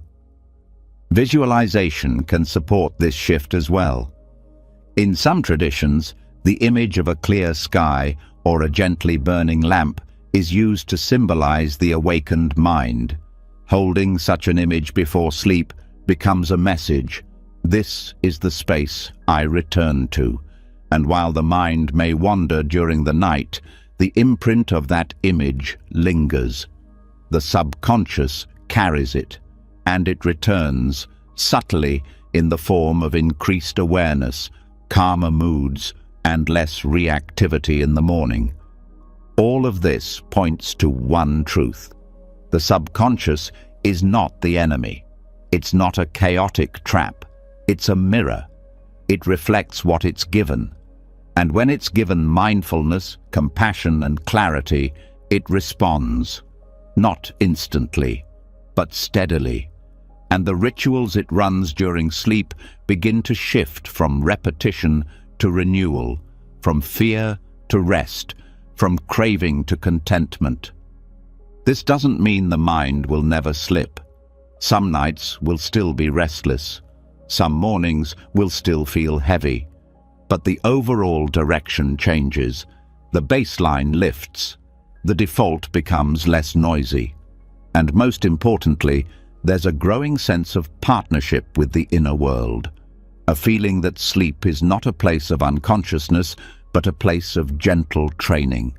That rest is not a gap in growth, but part of the path. Even the structure of the sleep cycle supports this. The brain moves through different stages: light sleep, deep sleep, REM. And each one is influenced by what was happening before rest, by what we were thinking, by what we felt, by how we breathed. And all of this shapes the rituals of the subconscious, not in big, flashy ways, in subtle tone, in emotional direction, in the flavor of the thoughts that arise without our help. This is why consistency matters. Even a few nights of mindful pre-sleep practice begin to tilt the scale. The subconscious starts to expect calm. It starts to build its patterns around peace. And peace becomes the hidden ritual, the script that plays beneath everything else, the light that hums quietly even through the darkest hours. So when sleep comes, don't crash into it. Walk into it with care. Bring the mind with you, not in thought, in presence. Reflect, recollect, release. Plant the seeds you want to meet in the morning. Speak to the subconscious in its own language, image, feeling, rhythm, and then let go. Because once the new ritual is planted, you don't need to manage it. The mind knows what to do. It carries what you give it. And when the sun rises again and the breath deepens, you'll know something has changed. Not dramatically, but undeniably.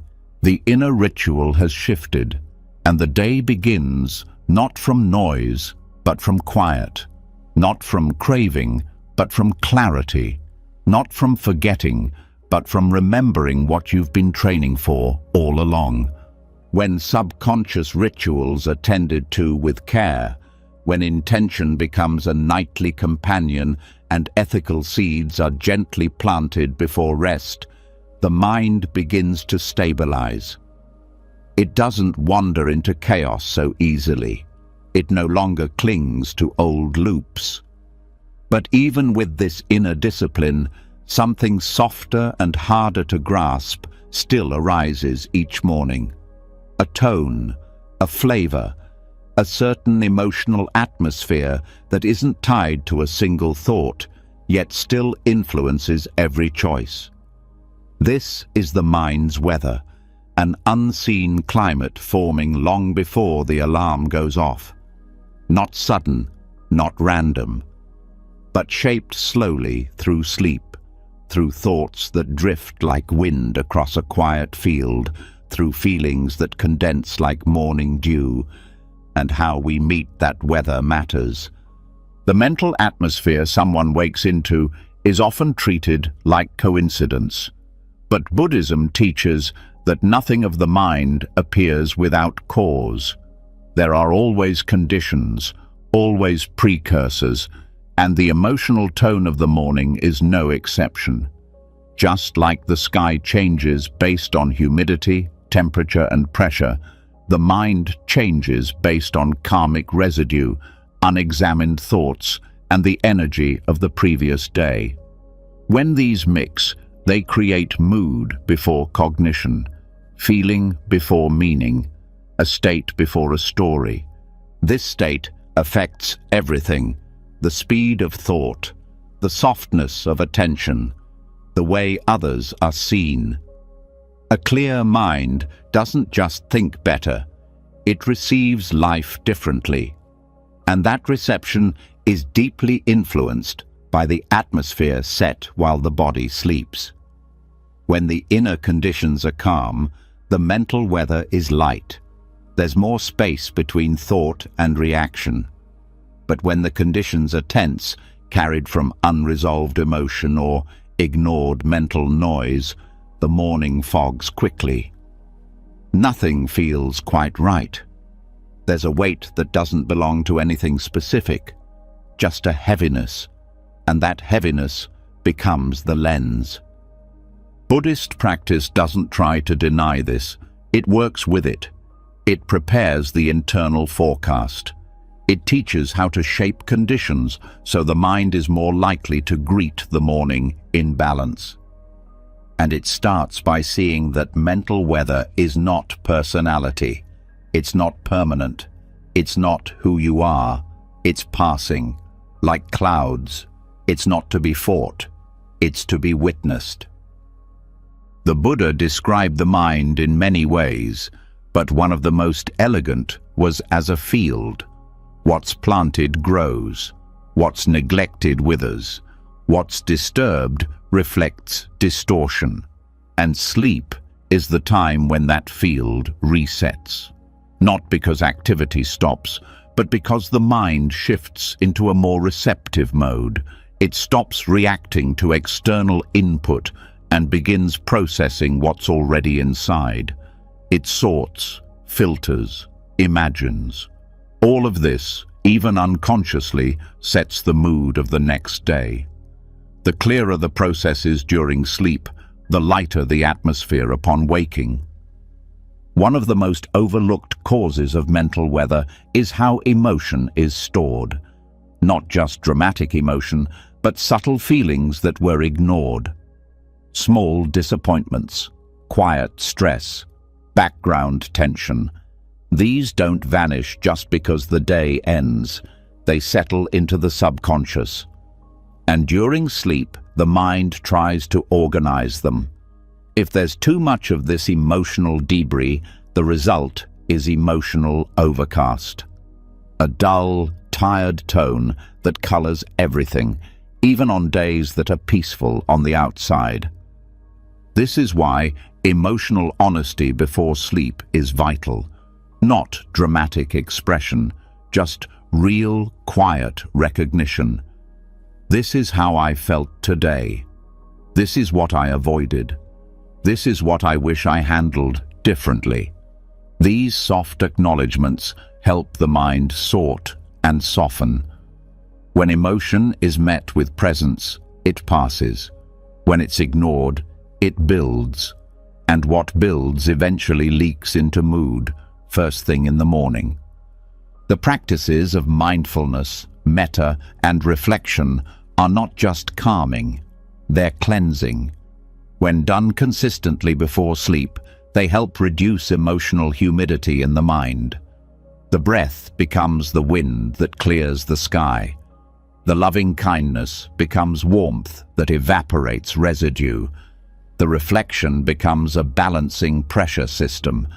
This isn't poetic, it's energetic.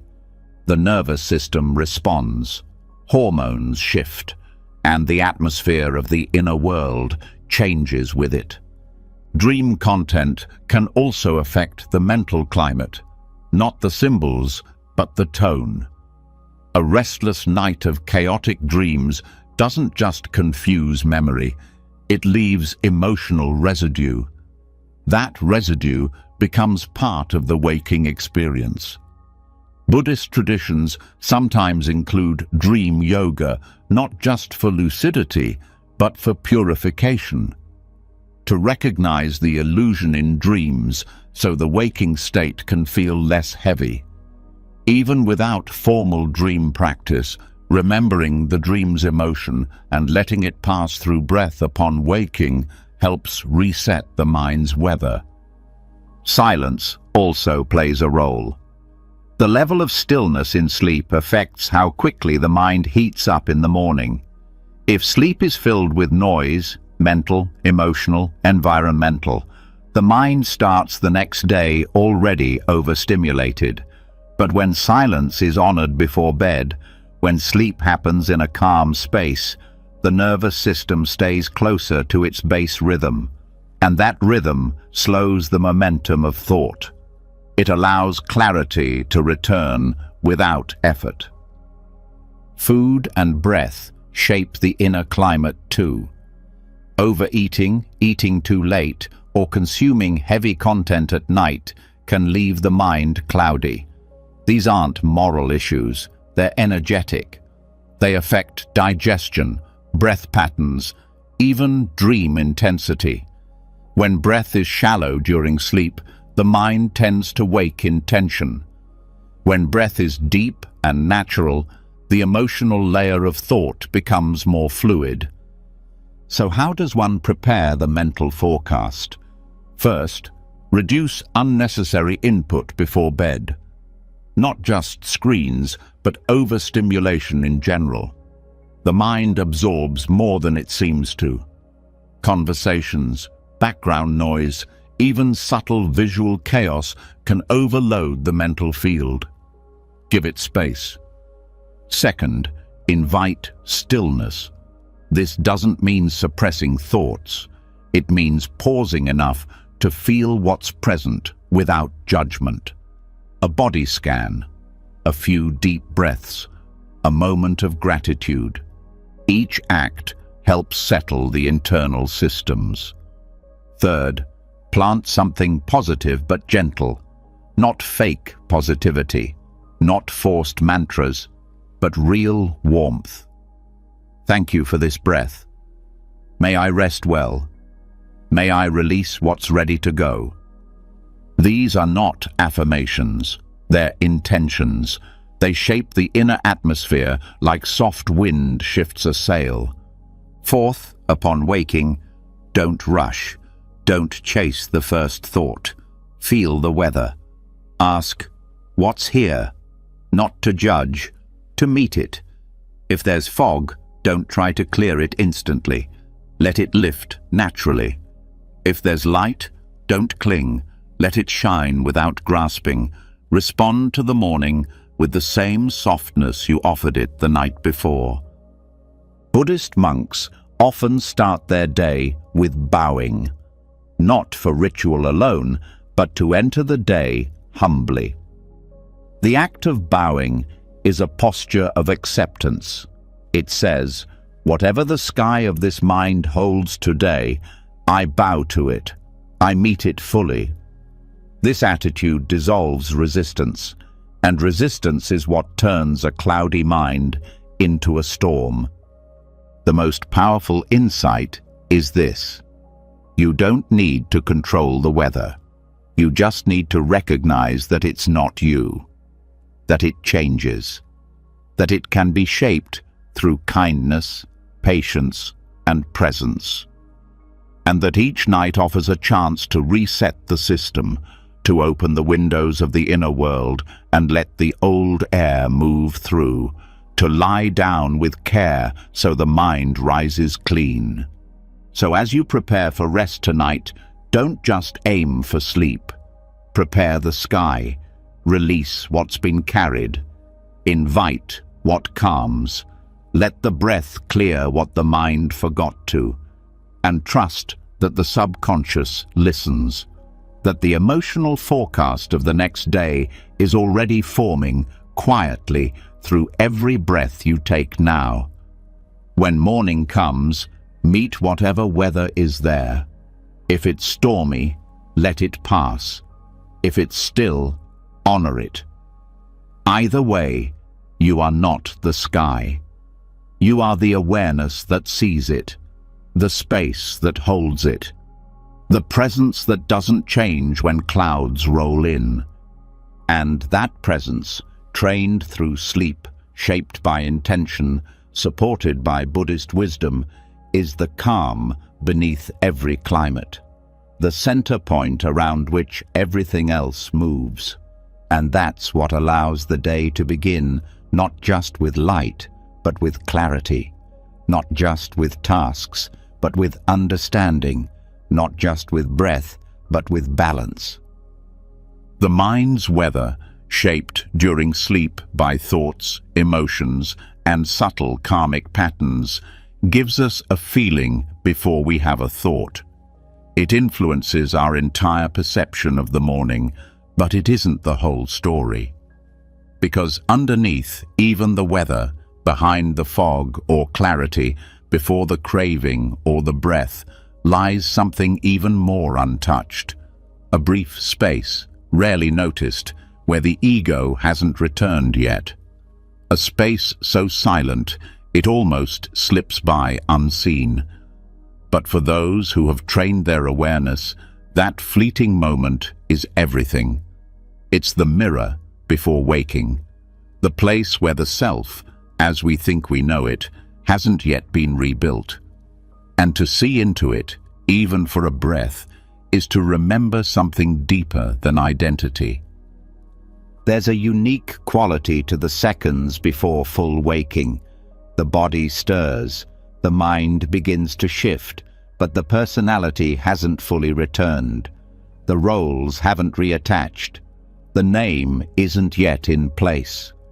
And in that gap, between deep sleep and ego reactivation, there's a window, not metaphorically, but truly, a clean and unfiltered consciousness. Tibetan Buddhism has spent centuries studying this exact moment, not for scientific curiosity, but for liberation. This is where dream yoga points its focus, not just to manipulate dreams, but to dissolve the idea of a fixed self by observing the transitions most people sleep through. The ego doesn't return all at once. It creeps in, first as sensation, then as thought, then as a story, then as a full identity.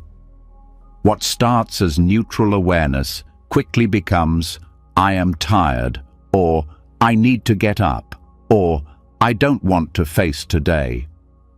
But before that, there's something else. A state that isn't about thinking or labeling. It's pure presence. This is the mirror. Not a reflection of a personality, but a direct look at awareness before it picks up its mask. Most people miss it because they've never been trained to look. Waking happens fast. The ego rushes in like a wave. But if awareness is cultivated through the night, if the inner attention is stabilized using certain practices, that moment of pure consciousness can be recognized. And when it is, something shifts. Because in that state, the mind sees what it is without the filter. Not, I am aware, but simply awareness is. Tibetan Dream Yoga teaches practitioners to observe these transitions as sacred. Sleep, dream, waking, they are not separate. They are different expressions of the same awareness. The goal isn't just lucid dreaming. It's lucidity itself, a mind that sees clearly through all states. And the bridge between them is this moment before waking, when the body is ready to rise, but the self hasn't taken control. A breath, a pulse, a flash of presence before the story begins. Training to recognize this moment starts long before it arrives. It begins during the day through mindfulness, watching the mind build the self in real time. How one phrase from another person can trigger an entire identity reaction.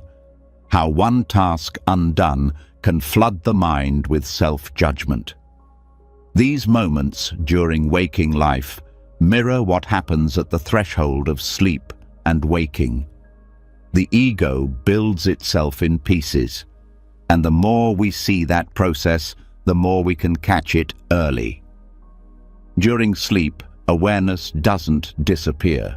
It simply shifts focus. If meditation is practiced consistently, especially right before rest, that awareness carries forward.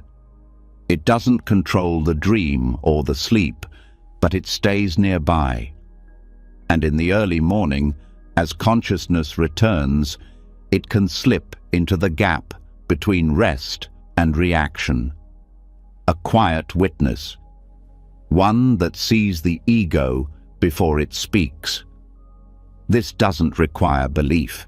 It requires consistency. One method taught in Dream Yoga is to repeat a simple intention before sleep. When I wake, I will notice the moment before thought. Not with pressure, but with sincerity. This instruction becomes like a compass for the subconscious. It sets the inner orientation, and often, without forcing it, the awareness will catch a glimpse of that moment. Sometimes brief, sometimes longer, but enough to see that the self is not fixed. That identity is an arising, not a truth. What happens in this space isn't mystical. It's deeply grounded. The nervous system is calm. The thought stream hasn't begun. There's no pressure to define or explain anything, just being. This being is the mind in its original clarity. What Tibetan texts sometimes call the natural state. And while it may disappear quickly, the impression it leaves can last all day. Once this space is touched, even briefly, the way one responds to challenges shifts. Because the mind remembers that it doesn't have to build the ego each time, it can choose to rest in awareness instead. This doesn't remove responsibility, it removes attachment. And when attachment softens, clarity strengthens. Another way to strengthen recognition is to keep awareness lightly engaged during the moments between sleep cycles. Often in the early morning hours, there's a drift in and out of lighter sleep. These moments are opportunities, not to think, but to feel, to observe. Is there tension? Is there emotion? Is the self already present? Or is there just presence? These subtle states are powerful because they reveal the mechanics of identity. The mind learns to see not just the thoughts, but the builder of the thoughts. And in seeing that, it loosens. There's no need to grip, no need to rush, just to return to awareness over and over. Breath can anchor this process, not by focusing on it tightly, but by allowing it to guide the attention. Each inhale is a new arising, each exhale a gentle letting go. When waking begins, attention can rest on the breath rather than the name, the role, or the task. This doesn't delay waking, it deepens it. It turns the transition into a practice. The beauty of this moment is that it's available every day. No retreat required, no special conditions, just a willingness to observe the space before the mask returns, a willingness to let waking be slow, even if it's just one breath of awareness before the identity rushes in. That breath changes the inner landscape.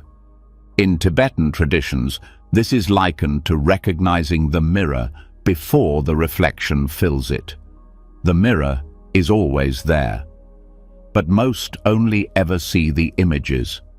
To see the mirror itself, even once, is to know a peace that doesn't depend on content, a clarity that exists before any opinion, fear, or plan. This practice also creates gentleness.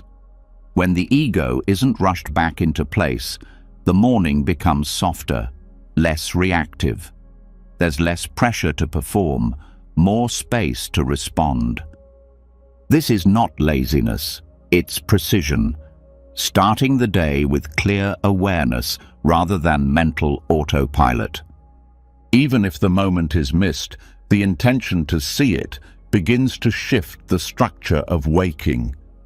The ego becomes more transparent. The thoughts feel less like facts. The reactions feel less automatic. Over time, identity feels more like a costume worn lightly rather than a burden carried endlessly.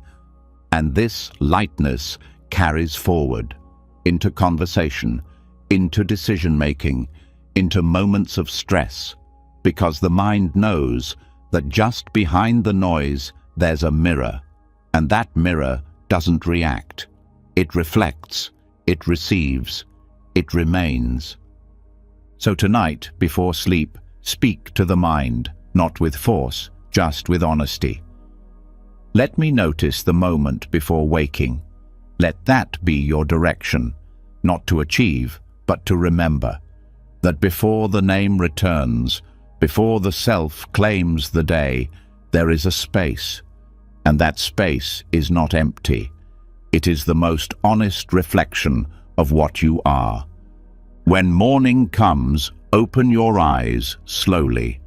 Feel the breath before the thought. Feel the presence before the personality. Let the mirror be seen, even briefly, and know that this seeing is enough to begin the day in clarity, without weight, in truth, without tension, in awareness, without ego. The mirror before waking reflects something pure, something untouched by the usual weight of identity. But that moment passes quickly, and after it fades, what rises next isn't always a conscious choice. It's momentum.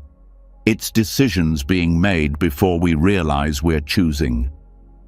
Reactions appearing faster than thoughts, the way we speak, move, respond, all unfolding as if already written. And, in a way, they are. Because even when the body is resting and the mind seems still, something deep beneath is preparing the day ahead. Sleep doesn't just restore energy, it reshapes tendencies. And most people don't realize it until they wake up feeling like they're already halfway through patterns they never intended to start. This is what it means to sleepwalk through life. Not physically, but mentally, emotionally, spiritually. The choices we believe we make are often shaped long before they reach the surface, and Buddhist teachings on karma explain why. Karma isn't about punishment or fate, it's about formation. It's the way small actions, repeated without awareness, become grooves in the mind. And those grooves don't disappear when we sleep. They deepen, they embed, they become the default setting the moment we open our eyes. That's why we can wake up and find ourselves feeling the same stress, reacting the same way, repeating the same arguments, without realizing we're not starting the day fresh. We're continuing a script written when we weren't looking. This is why pre-sleep intention matters so much, because it's not just about what we want to feel, it's about what we're teaching the mind to become. The hours of rest are not inactive, they're formative, and the quality of what's planted in the subconscious just before sleep quietly begins shaping how we think, feel, and decide the next morning, not in dramatic flashes, but in tiny automatic movements of mind that go unnoticed. Until we stop and wonder, why do I keep doing this? Buddhist practice doesn't offer blame. It offers clarity. It shows how these automatic choices come from seeds we've been watering, often without knowing. A single thought, like frustration towards someone, can get replayed mentally right before sleep. The mind, being impressionable, absorbs it. And then, the next day, we're short with them, not because of what they said today, but because of what we carried from yesterday. That is karmic echo, and it starts forming during rest. Every mental habit we carry, whether kindness or irritation, patience or impatience, grows stronger when left unexamined. Sleep is not the end of these patterns. It's where they settle deeper. The Abhidharma explains this process in detail, showing how mental formations, sankharas, continue to unfold in subtle layers even during unconscious states.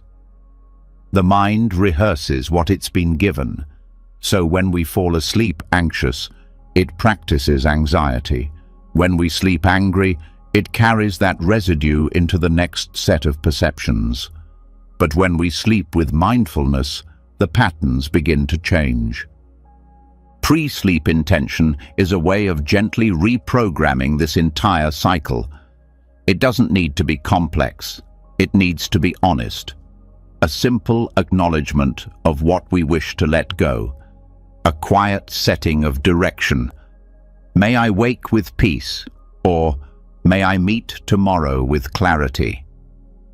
These small offerings to the subconscious are not magic spells, they are instructions. The mind listens, especially when it's quiet, especially right before letting go of thought. This is why the last few minutes before sleep are so powerful.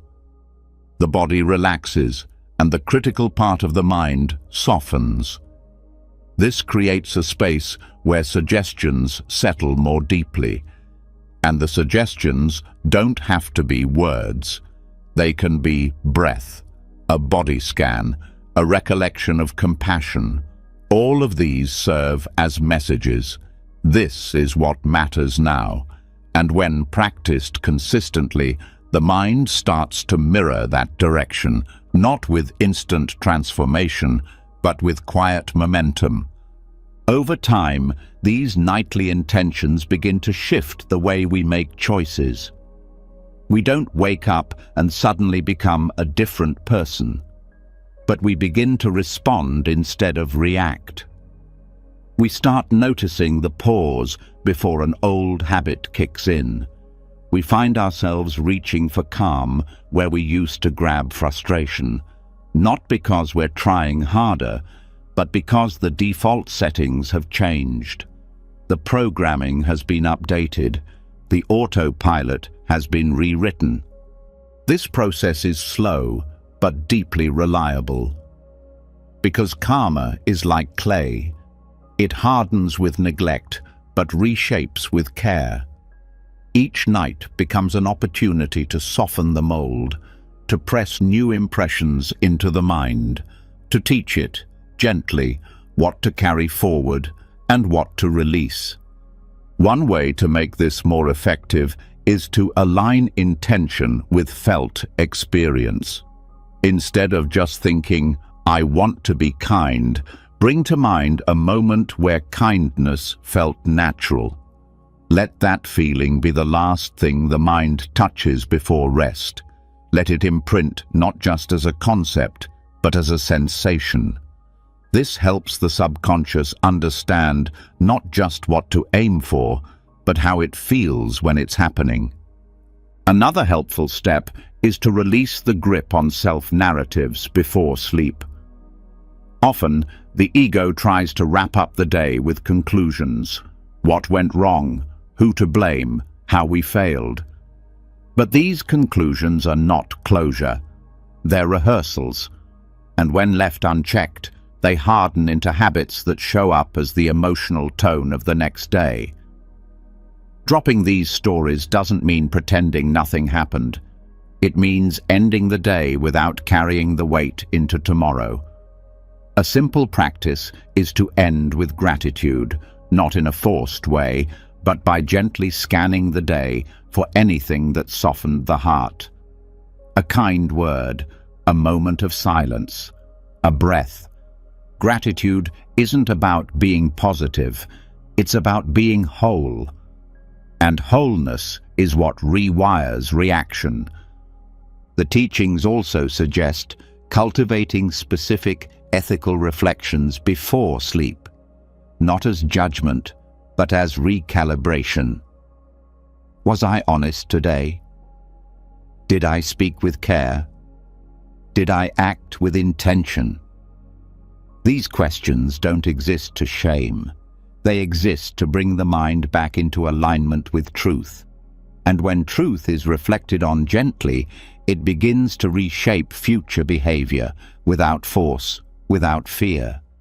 The unconscious doesn't need pressure. It needs direction. A soft, consistent reminder that peace is possible, that awareness is available, that we can act from wisdom instead of habit. And when this reminder is given night after night, it starts becoming real. Even in moments when we forget, the new path has already begun to form. Another layer to this is forgiveness, not just of others, but of ourselves. Mistakes made during the day often get replayed during sleep, not always in dreams, but in emotion. That replay becomes a script. Forgiveness interrupts it. A simple, quiet phrase, "I forgive what I didn't know," or "I allow myself to grow," breaks the loop. And in breaking the loop, the mind releases the pressure to repeat the pattern tomorrow. Buddhist practice isn't about perfection. It's about presence. And presence, when applied to sleep, becomes preparation. Each night becomes a soft rehearsal for a more intentional morning. Each moment of mindfulness before rest becomes a seed, and each seed, when planted with sincerity, begins to shift the soil of our choices. Even the dreams begin to change, not always in story, but in tone. Less frantic, less scattered, more symbolic, more meaningful. The subconscious doesn't just follow the day, it starts leading it, because it's been given new material, a new model, one rooted not in reaction, but in awareness. And slowly, mornings feel different. Not because everything is easy, but because the mind feels less compelled to repeat. The habits feel less automatic, the stories feel less urgent. There's more room, more breath, more clarity. To sleepwalk through life is to forget that every choice is shaped long before it's made. To wake with presence is to remember that nothing is fixed, that even in rest, the mind is listening, and what it hears, it becomes. So tonight, Speak softly to the part of you that remembers, the part beneath the habits. Offer it clarity, offer it care, offer it the simple truth. You don't need to repeat what no longer serves. Then, rest. Let the patterns loosen. Let the breath guide. Let the karma reshape. And when morning comes, you'll walk not through an old script, but through a new possibility.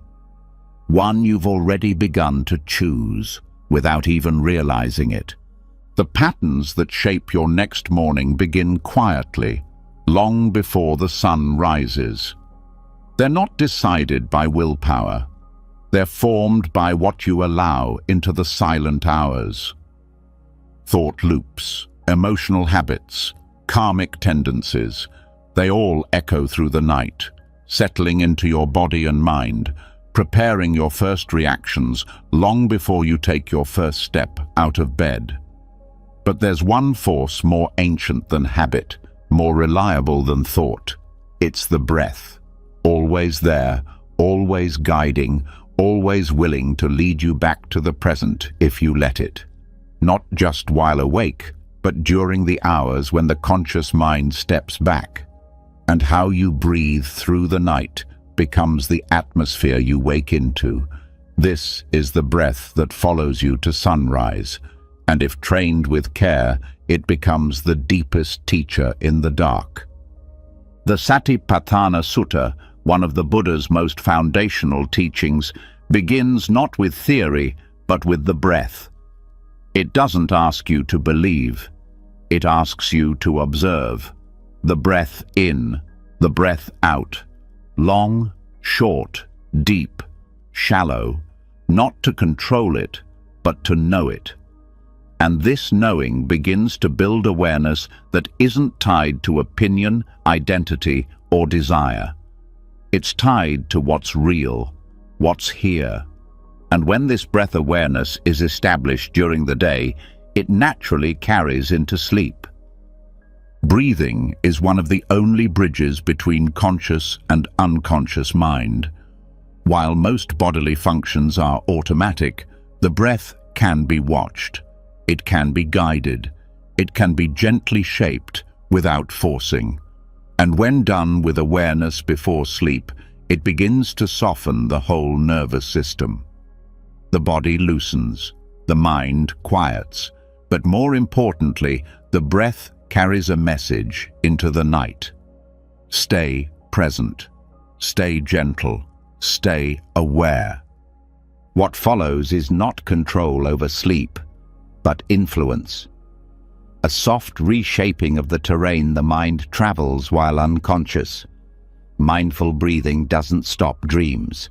It doesn't eliminate thoughts, but it changes how deeply they land. It slows the reaction to inner noise. It reduces the intensity of emotional loops, because the breath tells the body, even in sleep, there is no danger. There is no need to prepare for conflict. There is only now.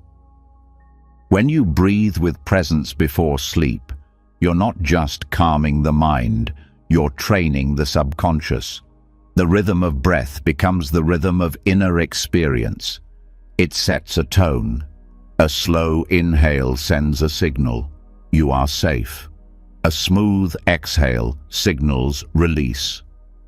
Not in concept, in sensation, and the body remembers that sensation even when the thinking mind steps away. Science now supports what Buddhism has taught for centuries. Deep, rhythmic breathing influences heart rate variability, lowers cortisol, and activates the parasympathetic nervous system. But Buddhist wisdom goes further. It doesn't just look at the body, it points to awareness. It says, don't just use the breath to relax, use it to wake up, not from sleep, but from the trance of disconnection, from the habit of rushing through your own inner world, from the pattern of only being conscious in the daylight. The breath can be your anchor through all stages of sleep. If awareness is gently kept on the breath as you drift into unconsciousness, even partial continuity of attention will shift the dream landscape. You'll begin to notice that not all dreams feel as chaotic. You might start recognizing you're dreaming while you're dreaming, or wake with a sense of calm, even when the content of the dream was emotional. That's because the breath was still there, and it remembered how to guide you back. This doesn't require perfect concentration, it just requires consistency. Even if you fall asleep after only a few breaths, those few breaths are powerful. They tell the body that attention still matters, that care is still being offered, and that message reverberates through the layers of the mind. The reason many people wake up anxious isn't because of their alarm clock. It's because their body has been breathing shallow and fast all night, responding to dreams, stress, or poor posture. The breath, having been ignored, follows the rhythm of reactivity, and that rhythm becomes the default setting when the eyes open. But when breath is trained to stay smooth, to stay present, even in sleep, waking up feels different.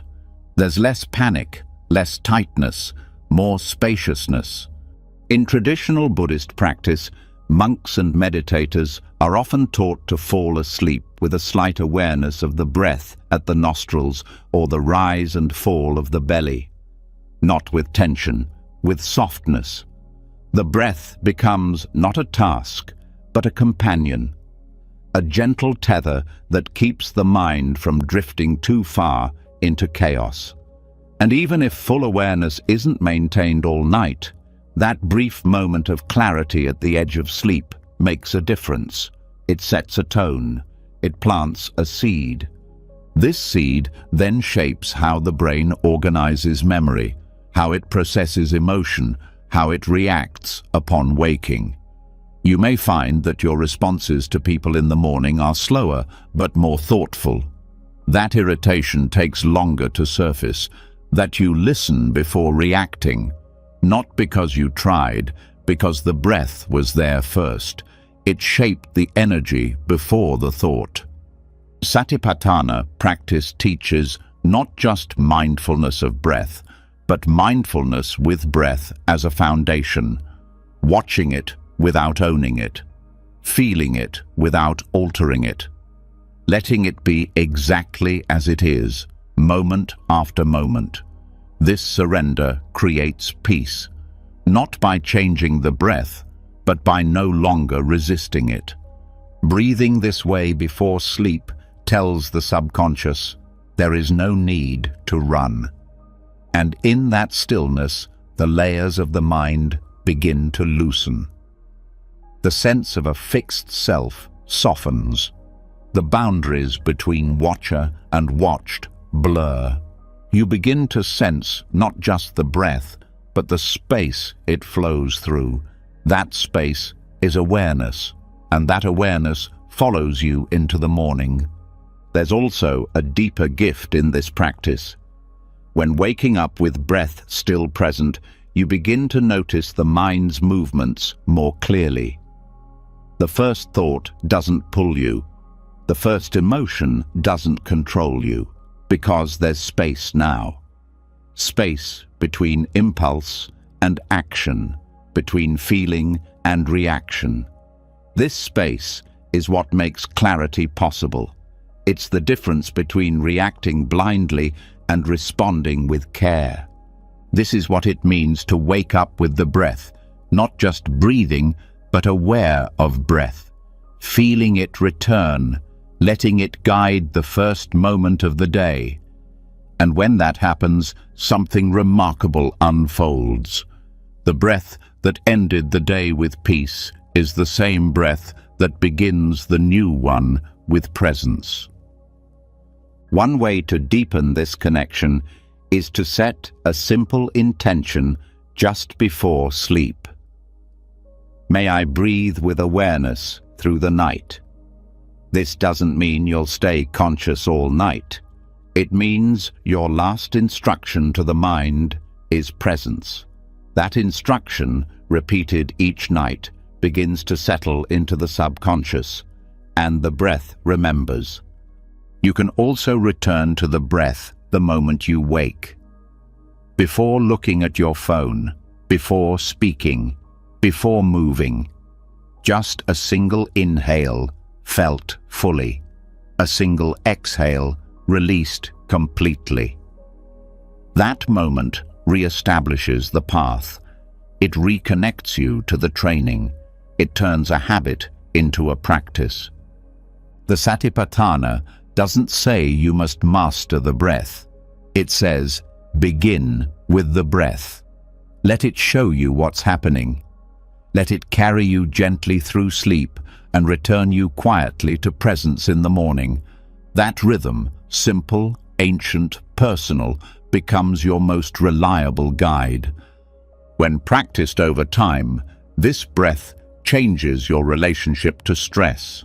It no longer builds unnoticed. It's seen sooner, released faster. The body remembers how to calm itself. The mind remembers how to slow down.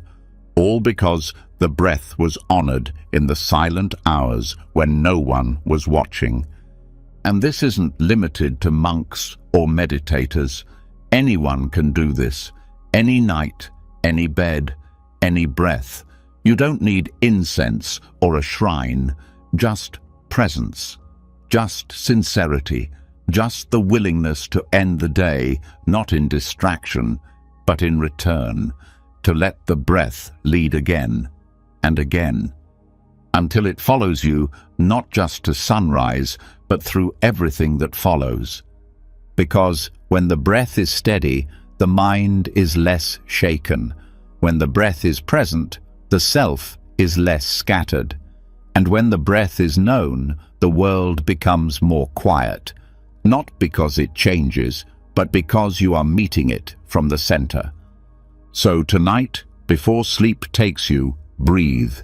Not to fall asleep faster, but to fall into yourself more fully, to let go without collapsing, to rest without forgetting, to train the quietest part of the mind to stay with you, to stay awake even while the world goes dark.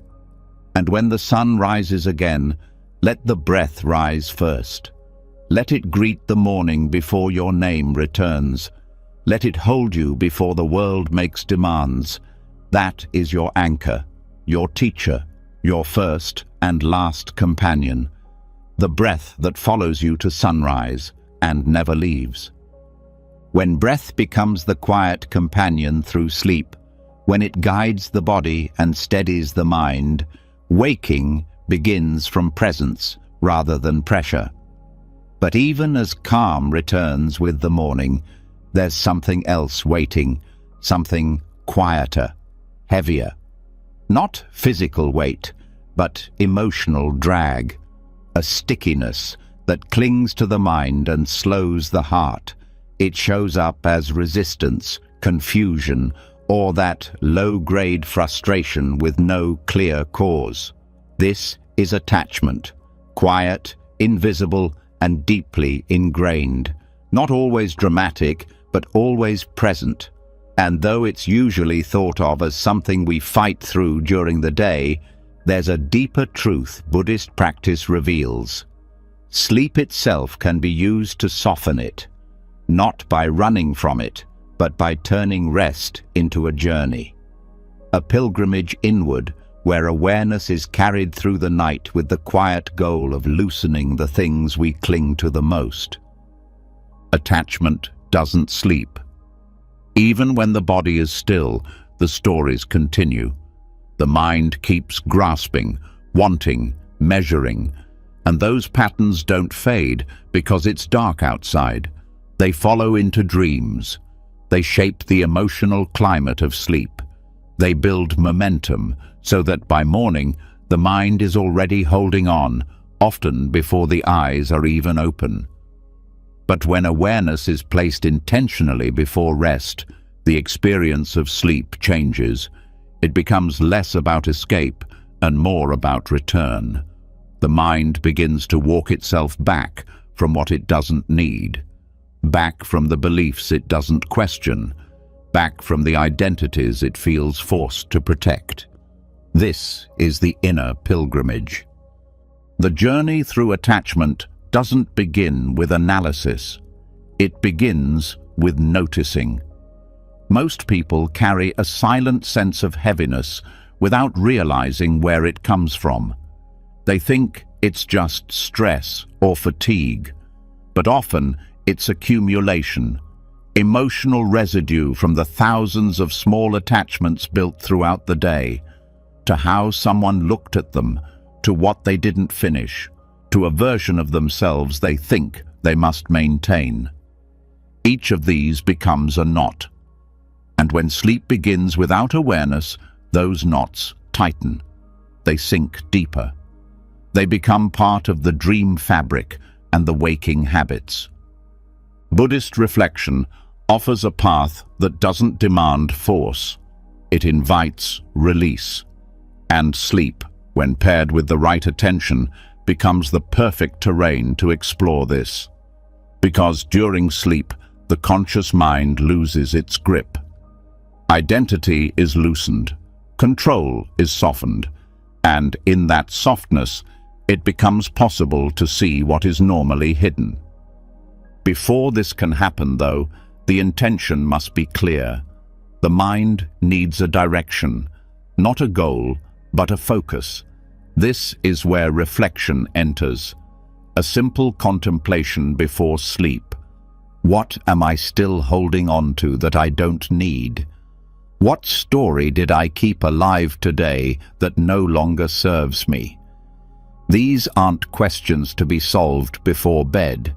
They are questions that open the gate for deeper exploration. And when the mind falls into sleep, holding that inquiry, the subconscious begins to respond. The inner pilgrimage is not a straight path. It moves through layers, sometimes through vivid dreams, sometimes through formless quiet. But each night becomes a step, a shedding, a remembering. And the shedding doesn't feel like loss, it feels like lightness. A thought no longer feels as urgent, an emotion no longer sticks, a plan no longer defines your worth. This is how attachment begins to loosen, not with a loud moment, but through thousands of tiny dissolvings that happen when attention is present in the hours we usually overlook. Dreams become teachers in this process, not in their content, but in their structure. Dreams reveal how the mind holds on to form, how it builds meaning, how it tries to protect a sense of self that doesn't actually exist. And when seen clearly, this becomes a mirror.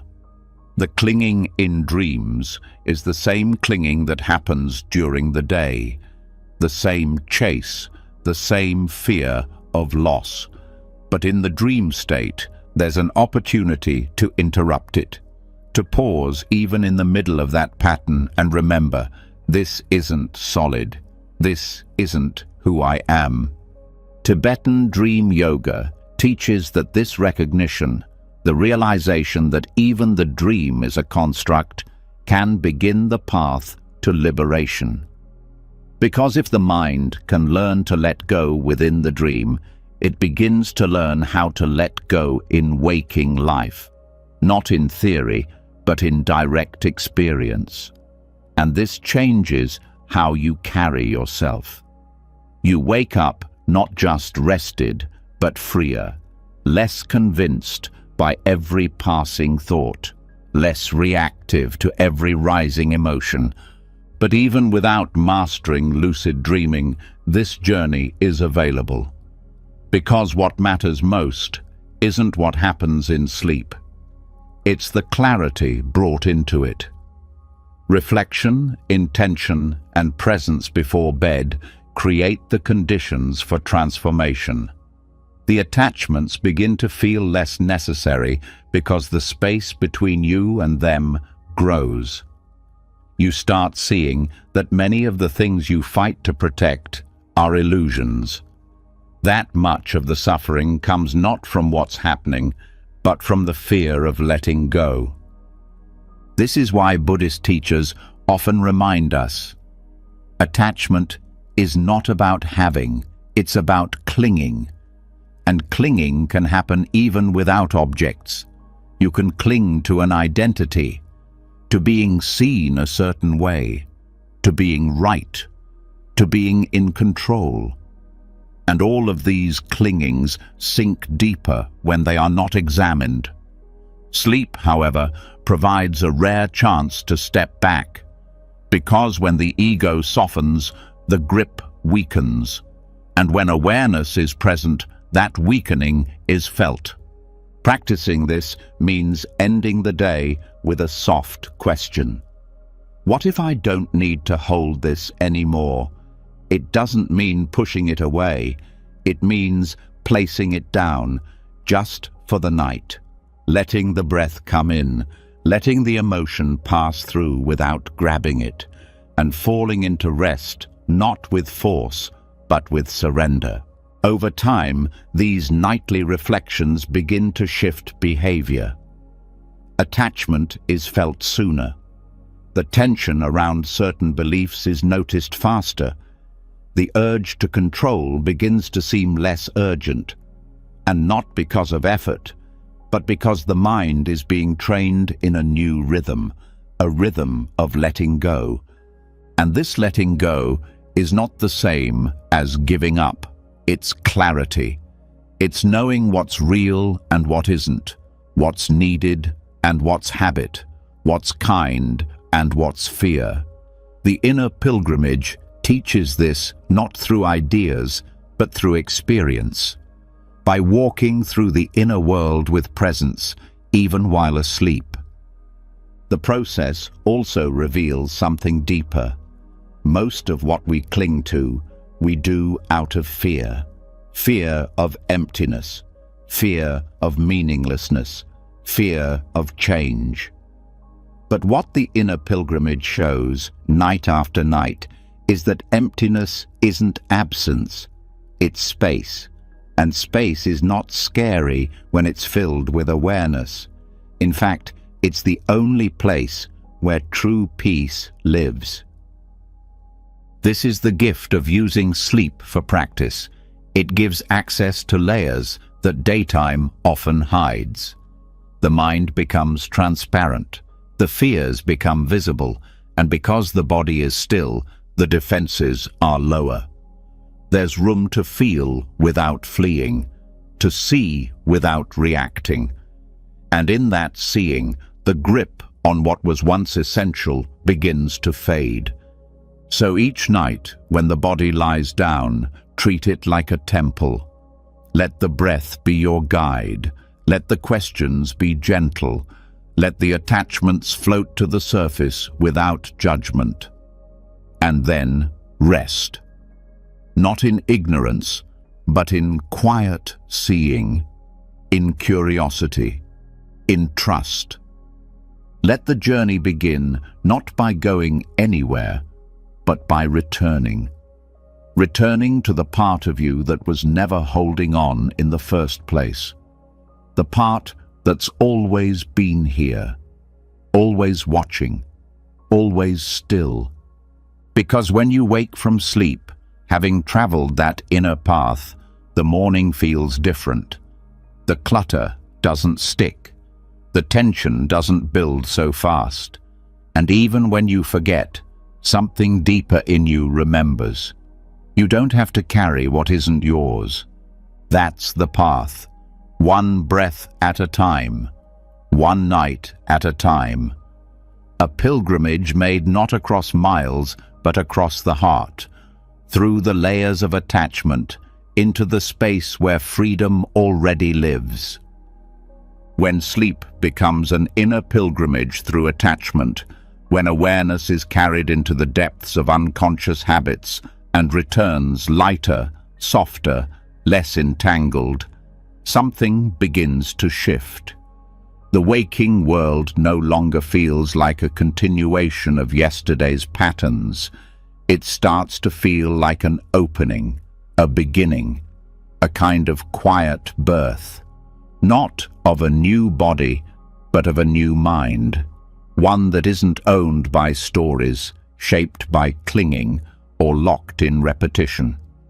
And this is where one of the most liberating insights from Buddhist wisdom comes to life, not the idea of rebirth as mythology, but as a practice, a psychological truth.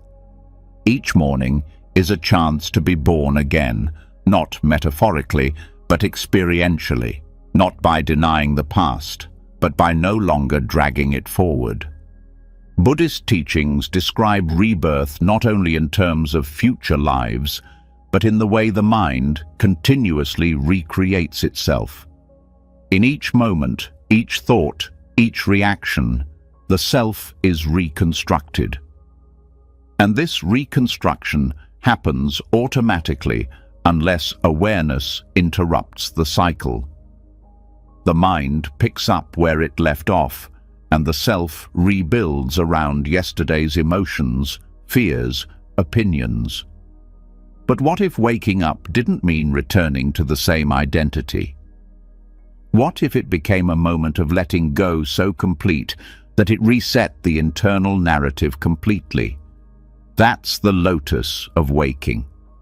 A practice of emerging from rest as if nothing is owed, nothing is expected, nothing needs to be carried except awareness itself.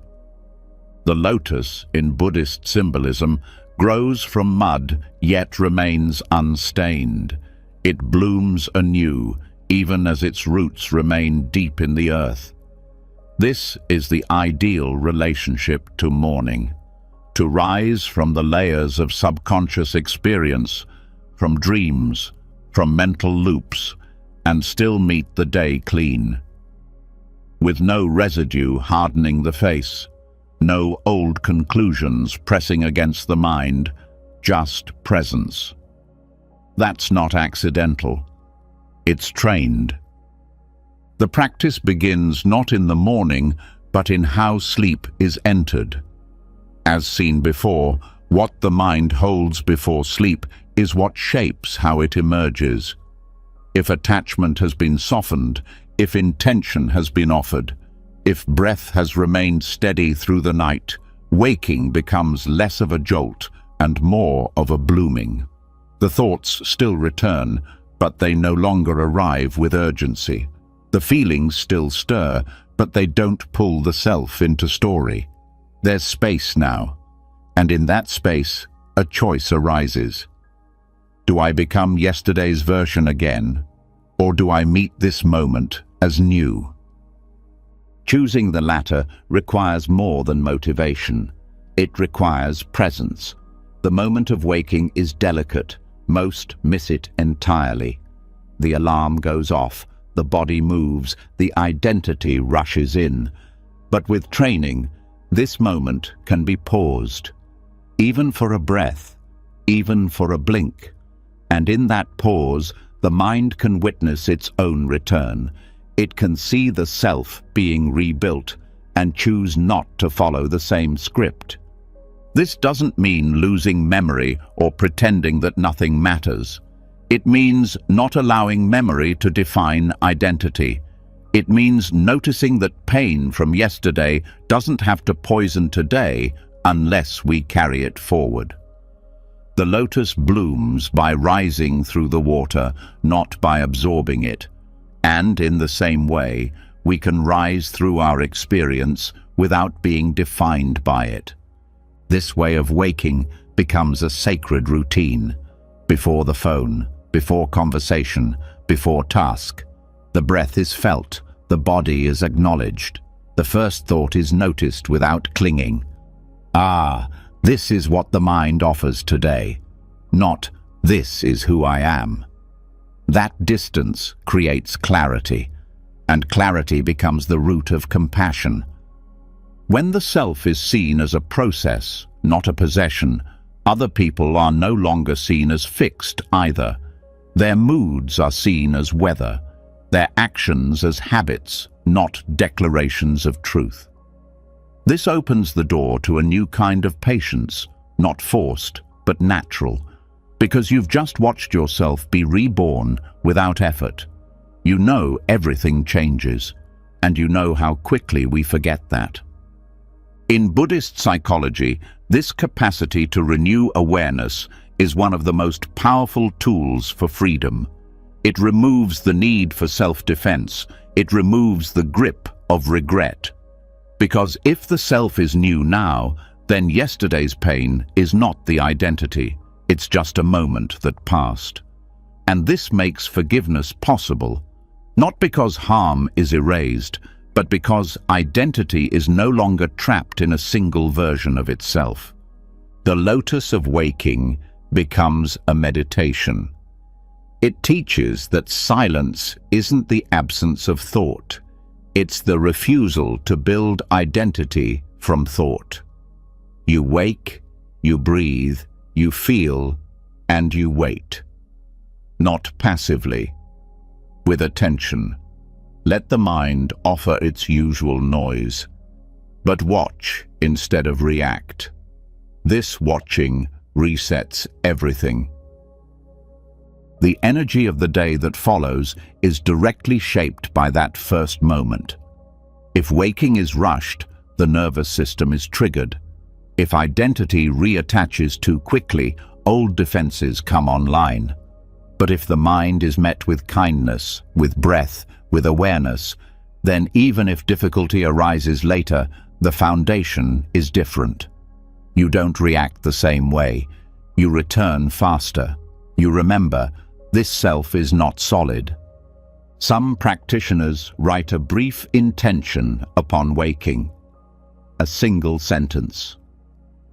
Today, I am not my past. Or, today is a new cycle. This isn't a slogan, it's a direction. A reminder that the self can be chosen moment by moment.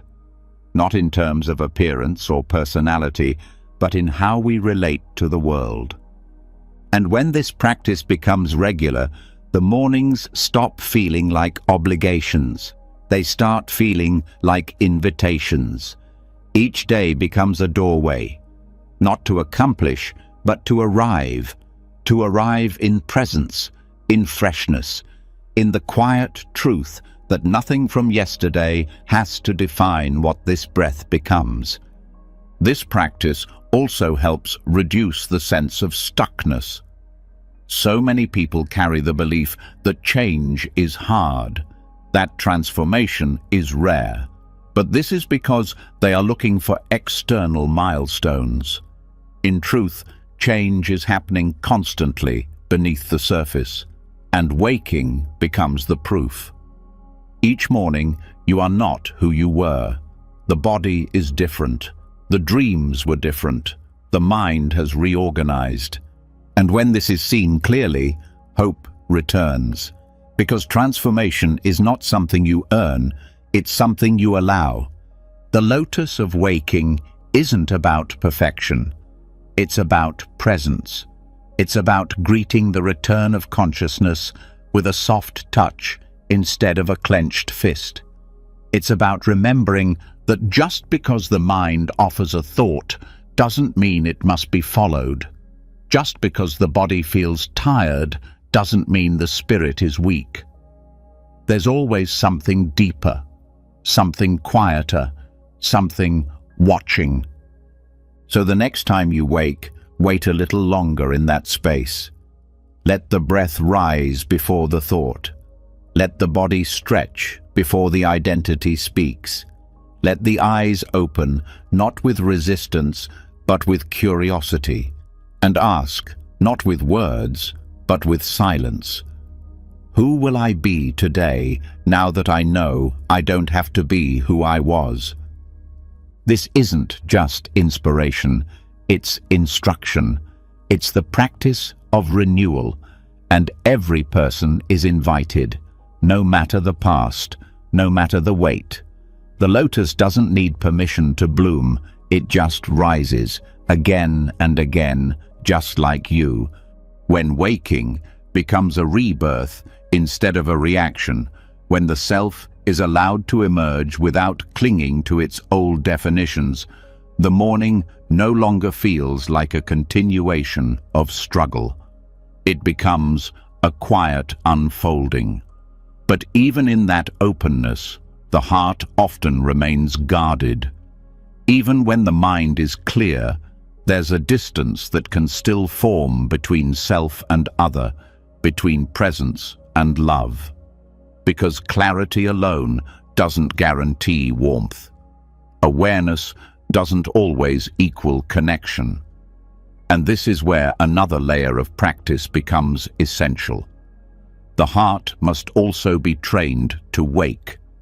Not just the body, not just the breath. The heart must learn to rise before the world demands anything of it. It must soften before any tension is projected onto it. And this softening begins not at sunrise, but in the dark. It begins before sleep, in silence, when no one is watching. It begins with compassion. Loving kindness meditation, or metta, is not about becoming a better person. It's not about performing goodness or forcing emotion. It's about remembering something that is already there. A warmth that has been buried beneath reactivity and protection. A wish for peace, first for oneself, then for others. This wish is simple, but powerful. And when cultivated just before sleep, it doesn't fade in the night. It ripens, it deepens, and by morning, it meets the world before the ego does. The practice is straightforward, but not always easy. The mind resists at first, especially when there is resentment or fatigue. But metta is not about feeling love, it's about offering love. It's about choosing the direction of the heart, even when emotion hasn't caught up. The phrases used are quiet suggestions. May I be safe. May I be free from suffering. May I rest with ease. And then extended to others. May you be happy. May you be at peace. These are not mantras to chant blindly. They are seeds, and the night is the soil. What makes this practice powerful during sleep is how the subconscious responds. The last emotional tone before unconsciousness often carries the most weight. When the mind drops into sleep with tension, it often carries that forward into the dreaming mind. But when it enters with compassion, even if only briefly, the heart begins to reorganize its habits. It becomes less reactive, more receptive, less afraid, more open. By the time morning arrives, this practice has done its work in silence. The first feelings that rise are no longer shaped by fear or control. They are softened by kindness. This doesn't mean everything is easy. It means the lens through which difficulty is seen becomes gentler. Instead of rushing into judgment or defense, there's a breath, a moment of patience, a glimpse of connection before separation takes over. This shift is subtle but profound. Many people wake and immediately brace for the day. They carry a quiet armor, preparing for challenge or disappointment. But metta softens that armor. It reminds the heart that it doesn't need to close first, that safety doesn't require separation, that openness is not weakness, it's strength. Practicing loving kindness before sleep also rewires memory. The brain consolidates emotional experiences during the night. When compassion is the last feeling held, the mind begins to prioritize it. It becomes easier to recall kindness, to notice warmth, to assume goodwill. These aren't psychological tricks. They're the natural outcomes of training perception. The beauty of this practice is that it doesn't require belief. It only requires consistency. A few minutes before rest. A few words repeated sincerely. And slowly, the inner atmosphere begins to shift. Bitterness doesn't grip as tightly. Annoyance fades faster. The default emotional setting becomes closer to ease. And what begins before sleep doesn't stay confined to the night. It follows into interactions, into self-talk, into the way strangers are seen, the way family is spoken to, the way tension is diffused without effort. Because the heart has already chosen its posture, it's already leaning toward softness. There's also something deeply healing about directing metta toward oneself. Many carry silent blame, invisible shame, or harsh inner dialogue. These don't vanish in sleep, they echo. But when met with kindness, they begin to lose their grip. May I be at peace isn't self-indulgence, it's medicine, a permission to no longer fight yourself. And when that peace is granted internally, it radiates outward without needing to be proven. The practice can also be expanded gradually, starting with oneself, then a loved one, then someone neutral, eventually even someone difficult. Not as a test, but as a gentle stretch.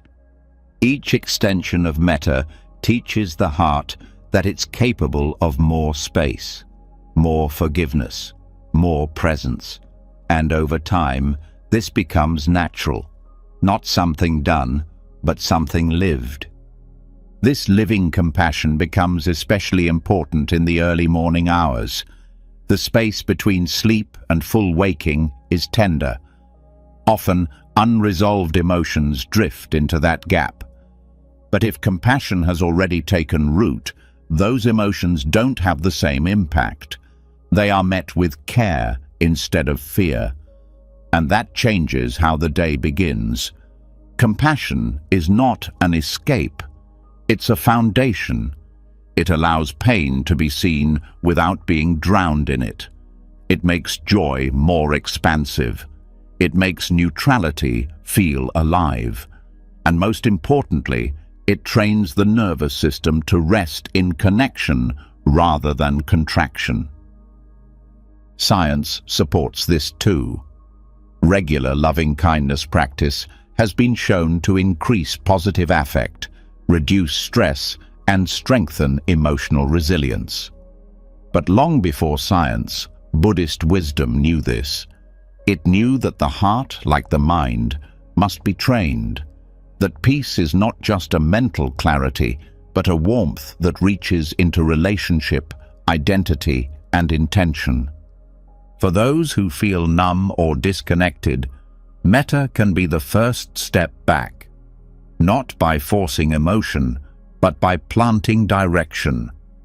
Even saying, "May I feel love again someday," is a doorway, a movement toward healing, and the night, being silent and safe, becomes the perfect place to begin. Some nights, the words may feel hollow. That's okay. The practice is still working. Compassion isn't about immediate feeling, it's about persistent offering. The heart hears it, the subconscious absorbs it, and in time, the feelings follow. The greatest gift of metta before sleep is how it meets you in the morning. When your eyes open and you've forgotten the practice, something remains.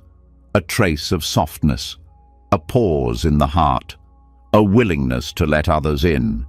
And that is no small thing. In a world that teaches speed, judgment, and division, to wake with kindness is radical. It is freedom. So tonight, before the body rests, invite the heart to stay open, just a little, just enough. Whisper the words. Mean them if you can. Offer them even if you can't. Then let sleep take you, not as escape, but as transformation. And let the heart walk ahead of the mind. Let it rise first. Let it be the part of you that meets the world before thought does. Because when compassion is what wakes first, everything else follows with more grace. And the day, no matter how ordinary, becomes a place where peace is possible, not because everything is easy, but because the heart is ready. When the heart wakes before the body, when compassion rises in the silence before the world begins speaking, something profound takes root. The morning doesn't just feel softer, it feels more humane, less rushed, less transactional. There's a wider space for presence, for pause, for grace. But even as loving kindness sets the tone, there's still a force many don't realize is shaping their every thought. Time, the ticking pressure, the countdowns, the mental math between the now and what's next.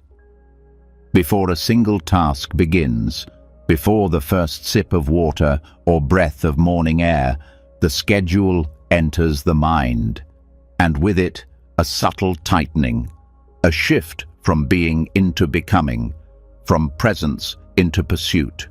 Time becomes the quiet master, and most don't question it.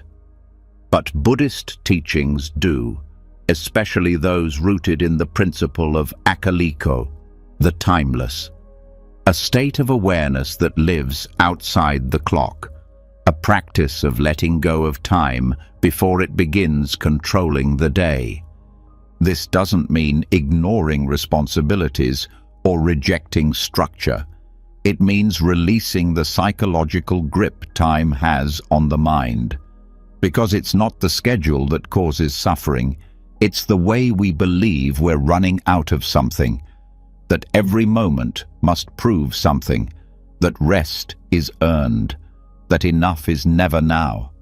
This belief is so ingrained, it shows up in how we breathe, how we plan, how we treat ourselves, and it shows up before the day even starts. The transition from sleep into time consciousness is abrupt. One moment, the mind is floating in timeless rest. The next, it's calculating the minutes left to prepare, to respond, to act. This sudden shift creates tension. It triggers the nervous system, the heart rate rises, the breath shortens, and clarity is replaced by urgency, even if nothing urgent is actually happening. The practice of akaliko invites a different rhythm. It says presence is not on a clock, that what's real isn't measured in hours. It teaches that the mind can function with full attention even when it isn't obsessed with time. And sleep is the perfect place to start training this, because sleep is naturally timeless. It doesn't unfold in hours, it unfolds in states. The body doesn't need to know what time it is to heal. The mind doesn't need to measure to reset. Time exists for coordination, not for identity. Before sleep, one can begin to loosen the attachment to time by letting go of the need to be productive, releasing the idea that tomorrow must be maximized. That rest is only valuable if it prepares us to achieve. The breath becomes a teacher in this. The breath doesn't hurry. It doesn't rush toward the next one. It's complete exactly as it is. This is timeless awareness in its simplest form. It's not about stretching time, it's about stepping outside of its demands. During sleep, if the mind enters with a sense of urgency, the subconscious carries that pace. It moves faster. Dreams become more scattered. The body stays tense. But if the mind enters rest with no timeline, no goal for sleep, no pressure to wake feeling perfect, then the nervous system drops deeper, and the subconscious begins to rest, not just physically, but existentially. It remembers that peace doesn't require measurement. Waking with this kind of spaciousness feels different. The alarm might still ring, the obligations might still wait, but the inner world isn't chasing the clock. There's a moment before reaching for the phone, before checking the time, when the breath is felt fully. That moment stretches. It creates a softness between thought and task, a chance to ask, what matters right now? Not, what time is it? This simple shift in attention opens the doorway to a more spacious morning. A morning where the first impulse isn't planning but witnessing, where time doesn't push but passes quietly in the background. It's not denial, it's freedom. Freedom from the belief that every second is a test, that every hour must be filled to count. The Buddha's teachings on akaliko often appear in descriptions of the Dhamma itself, truth that is beyond time. Truth that can be known immediately, regardless of era or circumstance. This same principle can be brought into daily life, not by abandoning time, but by remembering that awareness doesn't belong to it, that the part of you that sees thought, that feels the breath, that offers compassion, that part has no clock. It's always now. Integrating this into waking life starts with intention, a soft recognition before bed. I am not bound by time, a small release of the grip, a willingness to let the morning arrive not as an obligation, but as an emergence. This doesn't stop the clock from ticking, but it changes how the ticking is heard. It becomes background, not pressure.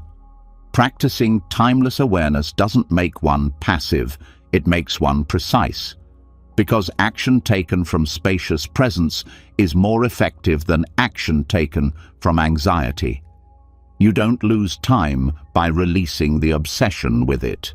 You gain clarity, you gain rhythm, you remember how to move from stillness instead of stress. One of the ways to maintain this after waking is through clock-free minutes. The first 5 minutes without checking the time, just moving with breath, with body, with attention, no calculating, no judging how long anything takes. This resets the nervous system. It interrupts the habit of panic. It trains the mind to trust something deeper than the schedule. Another layer is questioning the stories we tell about time. I'm running out of time. I wasted the day. I don't have enough hours. These thoughts feel factual, but they are often reflections of fear. The fear of not being enough, not doing enough, not achieving fast enough. But Akaliko teaches that presence is never late, that enough doesn't live on a timeline. This practice also changes how we relate to others. When we're not measuring every moment, we listen differently. We're not waiting for people to finish so we can move on. We're with them fully. And that presence is felt. It deepens connection. It heals urgency in relationships. It makes space for real conversation, not just efficient communication. Even rest becomes deeper, because it's not squeezed between tasks. It's honored, even if only for a few seconds. Those seconds, free from pressure, restore more than hours filled with worry. And those seconds are always available, right now, in the breath, in the pause between thoughts, in the smile that doesn't need a reason. The deeper realization is that timelessness isn't something to reach. It's something to remember. It's already here, covered by layers of scheduling, planning, counting. But underneath, there's just now, always now. And when this is seen, not once, but again and again, the grip of time weakens, the rush softens, and what remains is life as it is, alive, whole, complete. So tonight, before sleep, set down the clock. Not literally, but mentally. Let the breath be the measure. Let the heart be the rhythm. Let the night unfold without needing to track it. And when morning comes, step into it like a field, not a finish line. Let time pass, but don't let it push. Let it flow around you, not through you. Because you are not late, you are not behind, you are here. And that is where peace begins. When the grip of time begins to loosen, when the day isn't owned by the clock, but carried by breath and presence, a kind of freedom opens that most people never touch. It's not about doing less, it's about living from stillness. But even when the pressure of time is released, something else remains, quieter, more deeply rooted. A rhythm of thought and belief that runs beneath the surface. It appears in the way we see ourselves, the way we assume what others mean, the roles we rush to play. These patterns don't start when we wake. They start earlier. They echo through the night. And the place where they reveal themselves most clearly is the dream world. Not just random stories, not just shadows, but messages, reflections of the traps we walk in while awake. And when seen clearly, they become teachings, not illusions to fear, but signs pointing to where the mind still clings. These are the echoes of samsara. Samsara, in Buddhist understanding, is not just a cycle of birth and death. It's a cycle of perception, a wheel turning in the mind, over and over, creating suffering through craving, aversion, and delusion. That cycle doesn't stop at night. It carries into sleep. The same grasping appears in different clothes. The same fear shows up with different faces. And though the rules of the dream may change, the tendencies remain. This is why dreams are a doorway to insight, not because they predict, but because they reflect. Buddhist dream analysis doesn't treat dreams as random. It treats them as karmic expressions, unfiltered views of the mental formations we live with all day. During waking hours, we can hide our insecurities, repress our anger, pretend to be in control. But in dreams, the mind speaks more directly. It drops the masks. It exposes where we're stuck. And if approached with attention, this exposure becomes a gift. The most common patterns that appear in dreams are rooted in the same mental habits that keep samsara turning while we're awake. Chasing something we can't catch, being chased by something we fear, trying to fix what keeps breaking, searching for someone who keeps disappearing. These stories repeat, not because of dream logic, but because of mental inertia. The dream world becomes a mirror, and it reflects exactly what the mind has practiced during the day. When the dream is filled with restlessness, it's usually because the waking mind hasn't rested. When the dream is filled with conflict, it often reflects unresolved tension. And when the dream is full of searching, it shows how little peace we allow ourselves to feel. This is not meant to judge, it's meant to reveal, because the more we understand our dreams, the more clearly we can see what needs to be released in waking life. One of the most direct teachings from dream analysis is this: the dreamer believes the dream is real until waking. And in exactly the same way, we believe our waking interpretations are real until insight arises.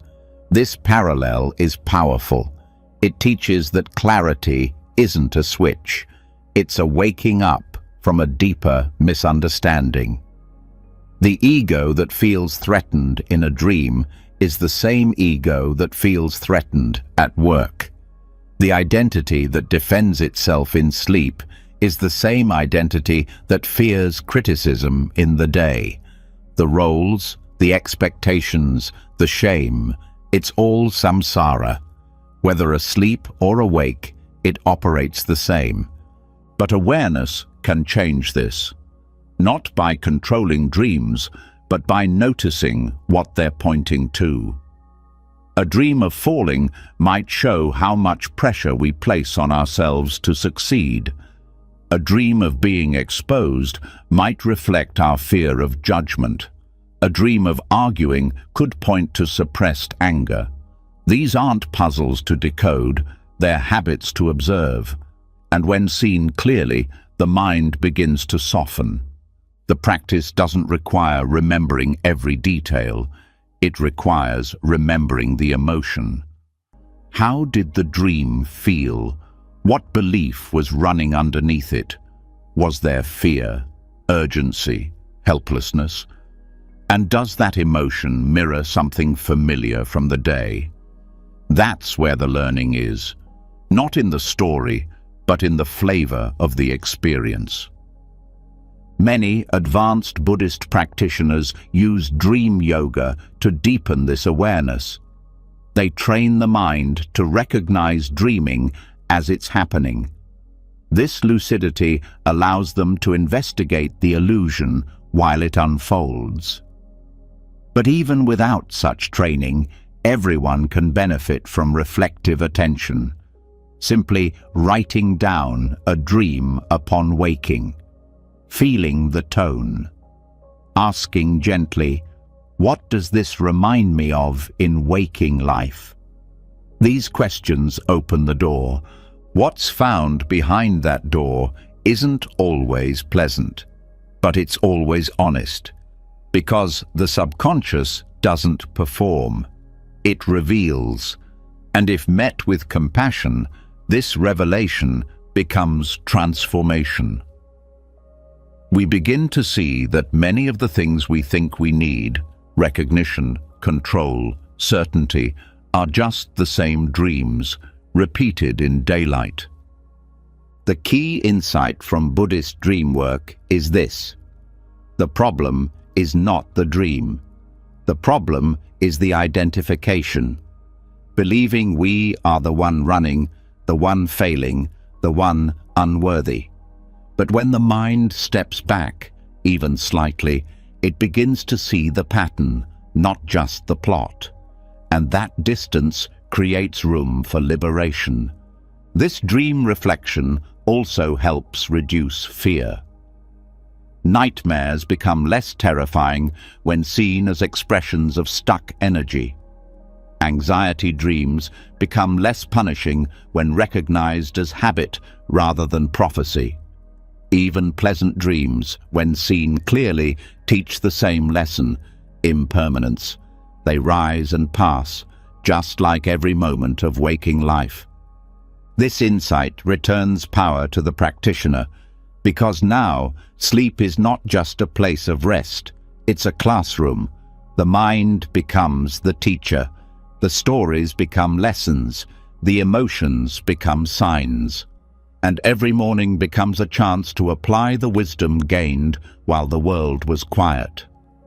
By integrating this awareness, something else shifts. We begin to respond to waking life more consciously. We catch the same thoughts that caused fear in dreams. We notice the same urges to chase or run. And because we've seen them in that raw form, we can meet them with more compassion, more patience, more clarity. The boundary between waking and dreaming begins to dissolve. Not in a confused way, but in a liberating one. Because now the mind is seen clearly in all its expressions, and once seen, the illusion no longer holds the same weight. This practice also deepens presence. Dreams often show us how distracted we've become, how much our attention is fractured. But by witnessing that directly, we begin to reclaim that attention. We start listening more deeply, speaking more gently, choosing more wisely, because we remember how easily the mind gets swept away and how good it feels to come home to awareness. So tonight, as sleep approaches, prepare not just to rest, but to learn. Set an intention. May my dreams teach me what I need to see, not as command, but as openness. Let the night become sacred. Let the stories unfold. Let the feelings rise. And then, when morning returns, let the first breath hold space for what was revealed. Write what you remember. Reflect without judgment. Notice the patterns. Thank the mind for showing you its inner world. And carry that insight forward, not as weight, but as lightness, as the kind of clarity that doesn't just come from meditation, but from watching the very place where samsara hides and offers itself to be seen. Because in those echoes of samsara, there is wisdom waiting, not to frighten, but to free. And every night is another chance to listen, to see, to wake up, not just in the morning, but in the middle of the dream, until even waking life becomes another dream gently watched, another illusion met with clarity, another moment softened by awareness. When dreams become teachers and reveal the mental patterns we carry without noticing, when samsara begins to echo clearly enough for us to recognize it, something rare begins to emerge. Not dramatic, not loud, just a quiet shift in how we meet the moment, a kind of clarity that doesn't explain itself, it doesn't argue, it doesn't compete with thoughts, it waits. Just beneath the surface of waking, before the stories start up again, there's a subtle voice, not a sound, but a knowing, a direct sense of what is true, before the mind interferes. This is the voice before thought, and it's one of the most easily missed forms of insight we have. Most people open their eyes and are immediately flooded with mental noise, planning, remembering, judging, predicting. That flood drowns the whisper. The clarity that was already present gets buried under urgency. But the voice is always there. Just before the mind wakes fully, there's a space, a sliver of silence. If it's entered gently, it offers guidance, not in words, but in a felt sense, a direction, a yes or no without explanation, a sense of knowing without effort. This voice isn't mystical, it's natural. But years of ignoring it have made it unfamiliar. Buddhist practice doesn't chase it. It creates conditions for it to be heard. Through silence, through presence, through the discipline of not rushing into thinking. The more space you make in the moments before waking, the clearer this voice becomes. It often arrives in that in-between state, where the body is still quiet and the mind hasn't gathered its routines. In that moment, awareness exists without filter. It doesn't need to understand. It simply sees. And what it sees is not a problem to solve, but a simplicity to trust. It may show up as the impulse to rest longer, to reach out to someone, to change a decision, or to let go of something you've been holding far too tightly. And when you act on it, there's often a strange peace that follows, not pride, not certainty, just ease. This clarity doesn't argue with thought. It doesn't fight. That's why it's missed. It doesn't repeat itself. It doesn't raise its volume. It's more like the sky than the wind, always present, but only seen when we look up from the noise. Buddhist silence practices train this attention. They don't give you new truths. They show you what you've been stepping over. They sharpen the ability to feel what's already clear before the mind edits it. This is what happens during retreats where speech is paused for days. At first, the mind becomes louder. The thoughts seem unbearable. But slowly, something else emerges. A steadiness, a clarity that doesn't move. And that same quality exists in the mornings if we pause before grabbing the first thought. One way to strengthen this is through intentional stillness after waking, not forcing the mind to be quiet, just listening.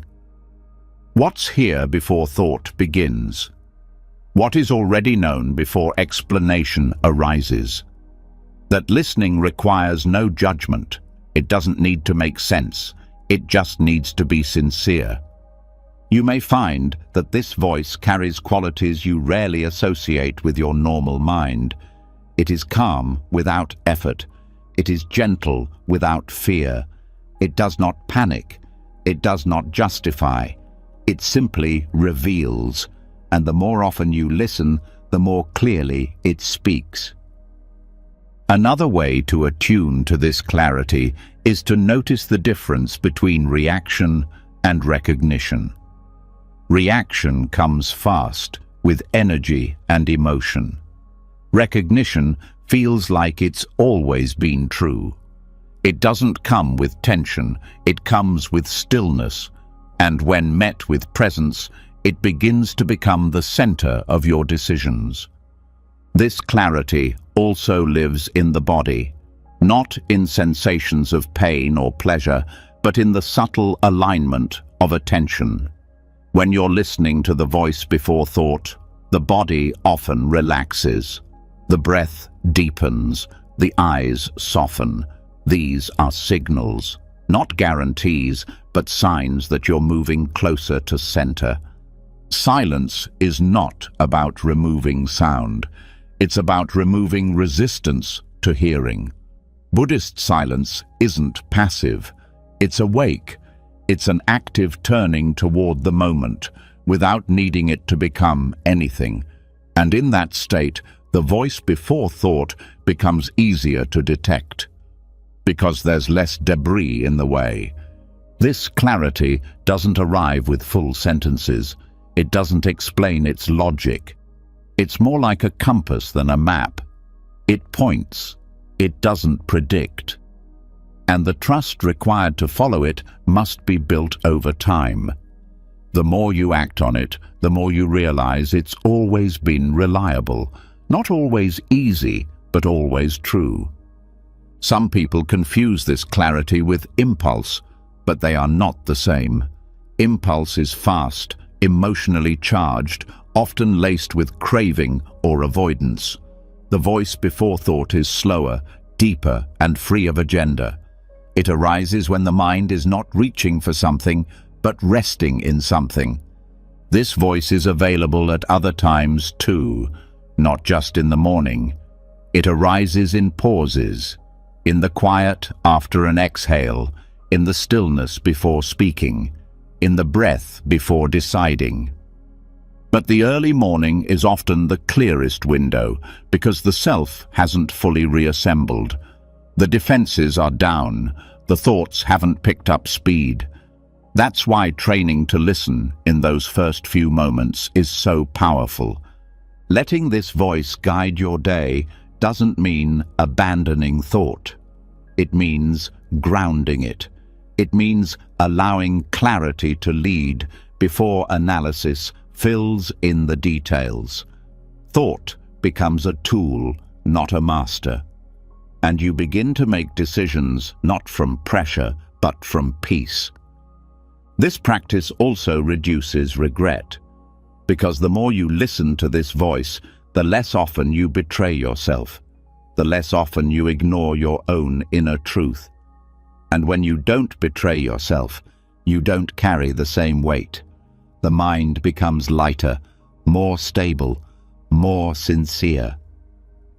To prepare for hearing this voice, the night before becomes essential. How you fall asleep shapes how you wake. If you enter rest with noise, the mind wakes tangled. But if you sleep with awareness, the first light of morning touches a quieter field, a field where the voice is already waiting. So before you fall asleep, set the intention. Let me hear what's clear in the morning, not as a demand, as a direction. Let that intention carry into the silence of night. Let it sit beneath your dreams. And when the first awareness rises, don't rush. Listen. Let the thoughts come, but look underneath them. What is already known, what is quietly true, and then follow it, even if it doesn't make sense yet, even if it asks for patience, because that voice, that clarity, that whisper before thought, it's not just your wisdom. It's your original nature, the part of you that sees without fear, that speaks without confusion, that knows before you remember. Keep returning to that space, not to escape the world, but to meet it more clearly. Because once you learn to hear the voice before thought, you begin to live not from habit, but from depth. And depth never leads you astray. It leads you home. When the voice before thought becomes familiar, when that quiet clarity is heard before the noise of the day builds momentum, waking starts to feel different. It no longer begins with confusion. It begins with recognition. But even with this clarity present, another kind of struggle often appears. Not loud, not dramatic, but deeply embedded. A tension between stillness and obligation, between comfort and effort, between the wish to stay wrapped in rest and the push to meet the world. It shows up in the resistance to waking, in the tension around the alarm, in the story that says rising must feel like a fight. And for many, that's how the day starts, not from peace, but from battle, from dragging the body into motion, from pulling the mind into a pace it doesn't want. But what if that struggle isn't necessary? What if the fight is a habit, not a requirement? Buddhism points to an answer, not through discipline alone, but through a different kind of relationship with resistance itself.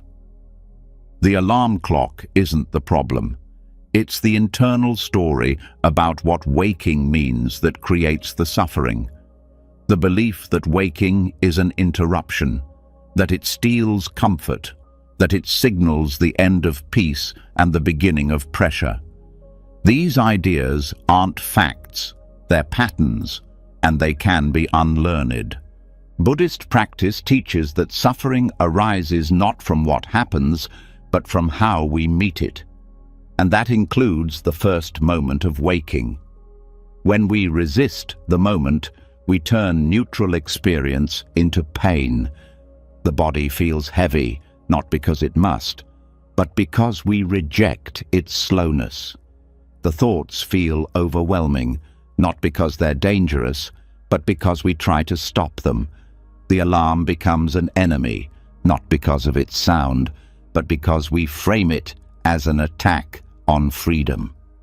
Reframing this moment begins with acceptance, not resignation. Acceptance is not the same as giving up. It's the choice to meet reality without trying to make it something else. When waking becomes a moment of acceptance, everything shifts. The body may still feel tired, the mind may still hesitate, but there's no fight, no judgment, just presence. And from presence, movement becomes possible, not through force, but through cooperation. This is why Buddhist monks often rise before sunrise without alarm clocks. It's not because they have superhuman discipline, it's because their relationship with waking is different. Rising is part of the practice. It's not something to escape. It's something to enter with awareness. And that awareness softens the struggle. The resistance to waking is often built on deeper layers of avoidance. Avoiding the day, avoiding discomfort, avoiding what we haven't resolved. But the mind doesn't become lighter by avoiding. It becomes heavier. Each act of resistance creates more tension, and that tension becomes the emotional tone of the day. To end the battle with the alarm clock is to begin the day from a different baseline, one where the first act is not struggle, but letting go. Letting go of the story that waking must feel bad. Letting go of the belief that effort must hurt. Letting go of the idea that rest and action cannot coexist. One practical way to shift this is through soft awareness before bed. A simple reminder. May I meet the morning with ease. Not as a goal, but as an invitation.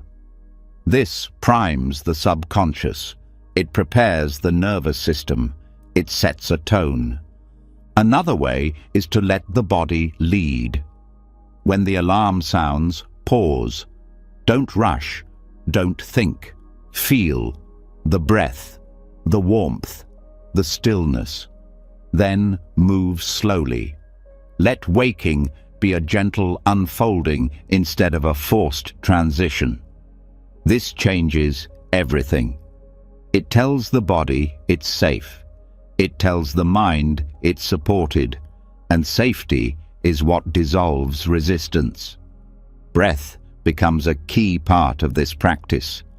The first few breaths upon waking shape the rhythm of the next hour. Short, panicked breaths activate the stress response. Slow, conscious breaths activate presence.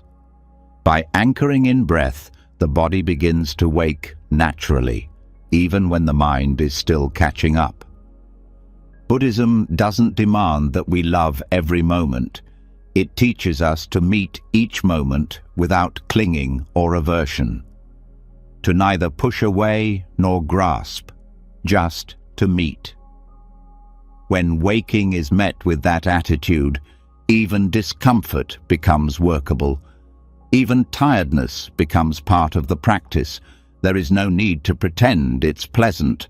There is only the opportunity to not make it worse by fighting it. This mindset also prevents the emotional layering that often follows resistance. When we judge our own reluctance to rise, we create a second layer of struggle. Why am I like this? I'm so lazy. I'll never be disciplined. These thoughts don't help. They harden the identity of resistance, but with compassion, the same moment becomes different. I feel heavy this morning. That's okay. I'll rise slowly. That shift is everything. The practice also involves intention, not in the form of rigid scheduling, but in the form of heartfelt direction. Why do you want to rise? What are you rising into? Not tasks, not pressure, but meaning, purpose, connection. When waking is connected to intention, resistance loses strength. The mind remembers that rising isn't punishment, it's a return to engagement. It helps to create a rhythm that supports this. Not by copying someone else's morning routine, but by crafting one that feels aligned, one that invites you into the day instead of pushing you into it. Even something small, lighting a candle, stretching, washing the face slowly, can become a ritual that makes waking a sacred act instead of a chore. This attitude toward waking changes the entire emotional baseline of the day. Instead of starting from resistance, you begin from willingness. That doesn't mean every moment is joyful. It means the mind isn't adding unnecessary weight to what's already happening. And when the mind stops adding, the body begins to cooperate more freely. Over time, waking becomes something else entirely, not something to dread, but something to observe, a transition to witness, a practice to meet. And even on the hard days, when the body aches or the mind is clouded, you no longer add a fight on top of the fatigue. You simply rise, gently, with care, with breath. The relationship with the alarm clock is just one example of the deeper relationship we hold with change. Because waking is change, it's movement, it's uncertainty, and how we meet it reflects how we meet everything else. If we meet it with fear, the day becomes filled with tension. If we meet it with openness, the day becomes workable. This is what it means to wake without struggle, not to feel perfect, not to be in control, but to meet the beginning of the day as it is, without turning it into something else, with breath, with presence, with acceptance. So tonight, before sleep, whisper to yourself, not as command, but as kindness, "May I wake gently." And when the morning comes and the alarm sounds, pause, listen, breathe. Rise not with pressure, but with awareness. Let the resistance dissolve not by force, but by presence. And as your feet touch the ground, let that be the first step of the practice, not toward productivity, but toward peace, toward living each moment without the added burden of resistance, toward beginning again, not with a fight, but with a willingness to begin. If you've made it this far, then something in you has already begun to shift. Maybe it's the way you now feel your breath before you open your eyes. Maybe it's the way you pause before reaching for your thoughts. Or maybe it's simply that you no longer wake up feeling like the day owns you. Because now you understand. Clarity isn't something you wait for. It's something you train. Gently, patiently, night after night, breath after breath. We've walked through the quiet power of subconscious rituals, the karmic seeds planted in sleep, the softness of pre-dawn compassion, and the freedom of letting go of time. We've learned that identity can be set down, that dreams are mirrors, that mornings are not extensions of chaos, but opportunities for rebirth. We've listened for the voice before thought. We've unlearned the idea that waking must be a struggle, and what remains after all of it is space, inner space, the kind that lets you choose presence before pressure, stillness before noise, awareness before reaction. That's the invitation this entire journey has been whispering to you. Every single morning is a chance to wake up, not just from sleep, but from unconscious living, to start fresh, to meet the day as if nothing from yesterday owns you, because nothing does. The mind is lighter now, and the morning is yours. If this resonated, if even one moment helped you feel clearer, calmer, or more connected, drop a comment below and let me know what shifted for you.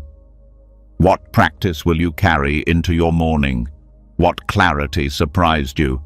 And if you want more teachings like this, gentle but deep, practical but timeless, hit that subscribe button and turn on the bell so we can keep growing together. There's more ahead. But for now, rest well, breathe slow, and tomorrow, wake in peace. See you in the next one.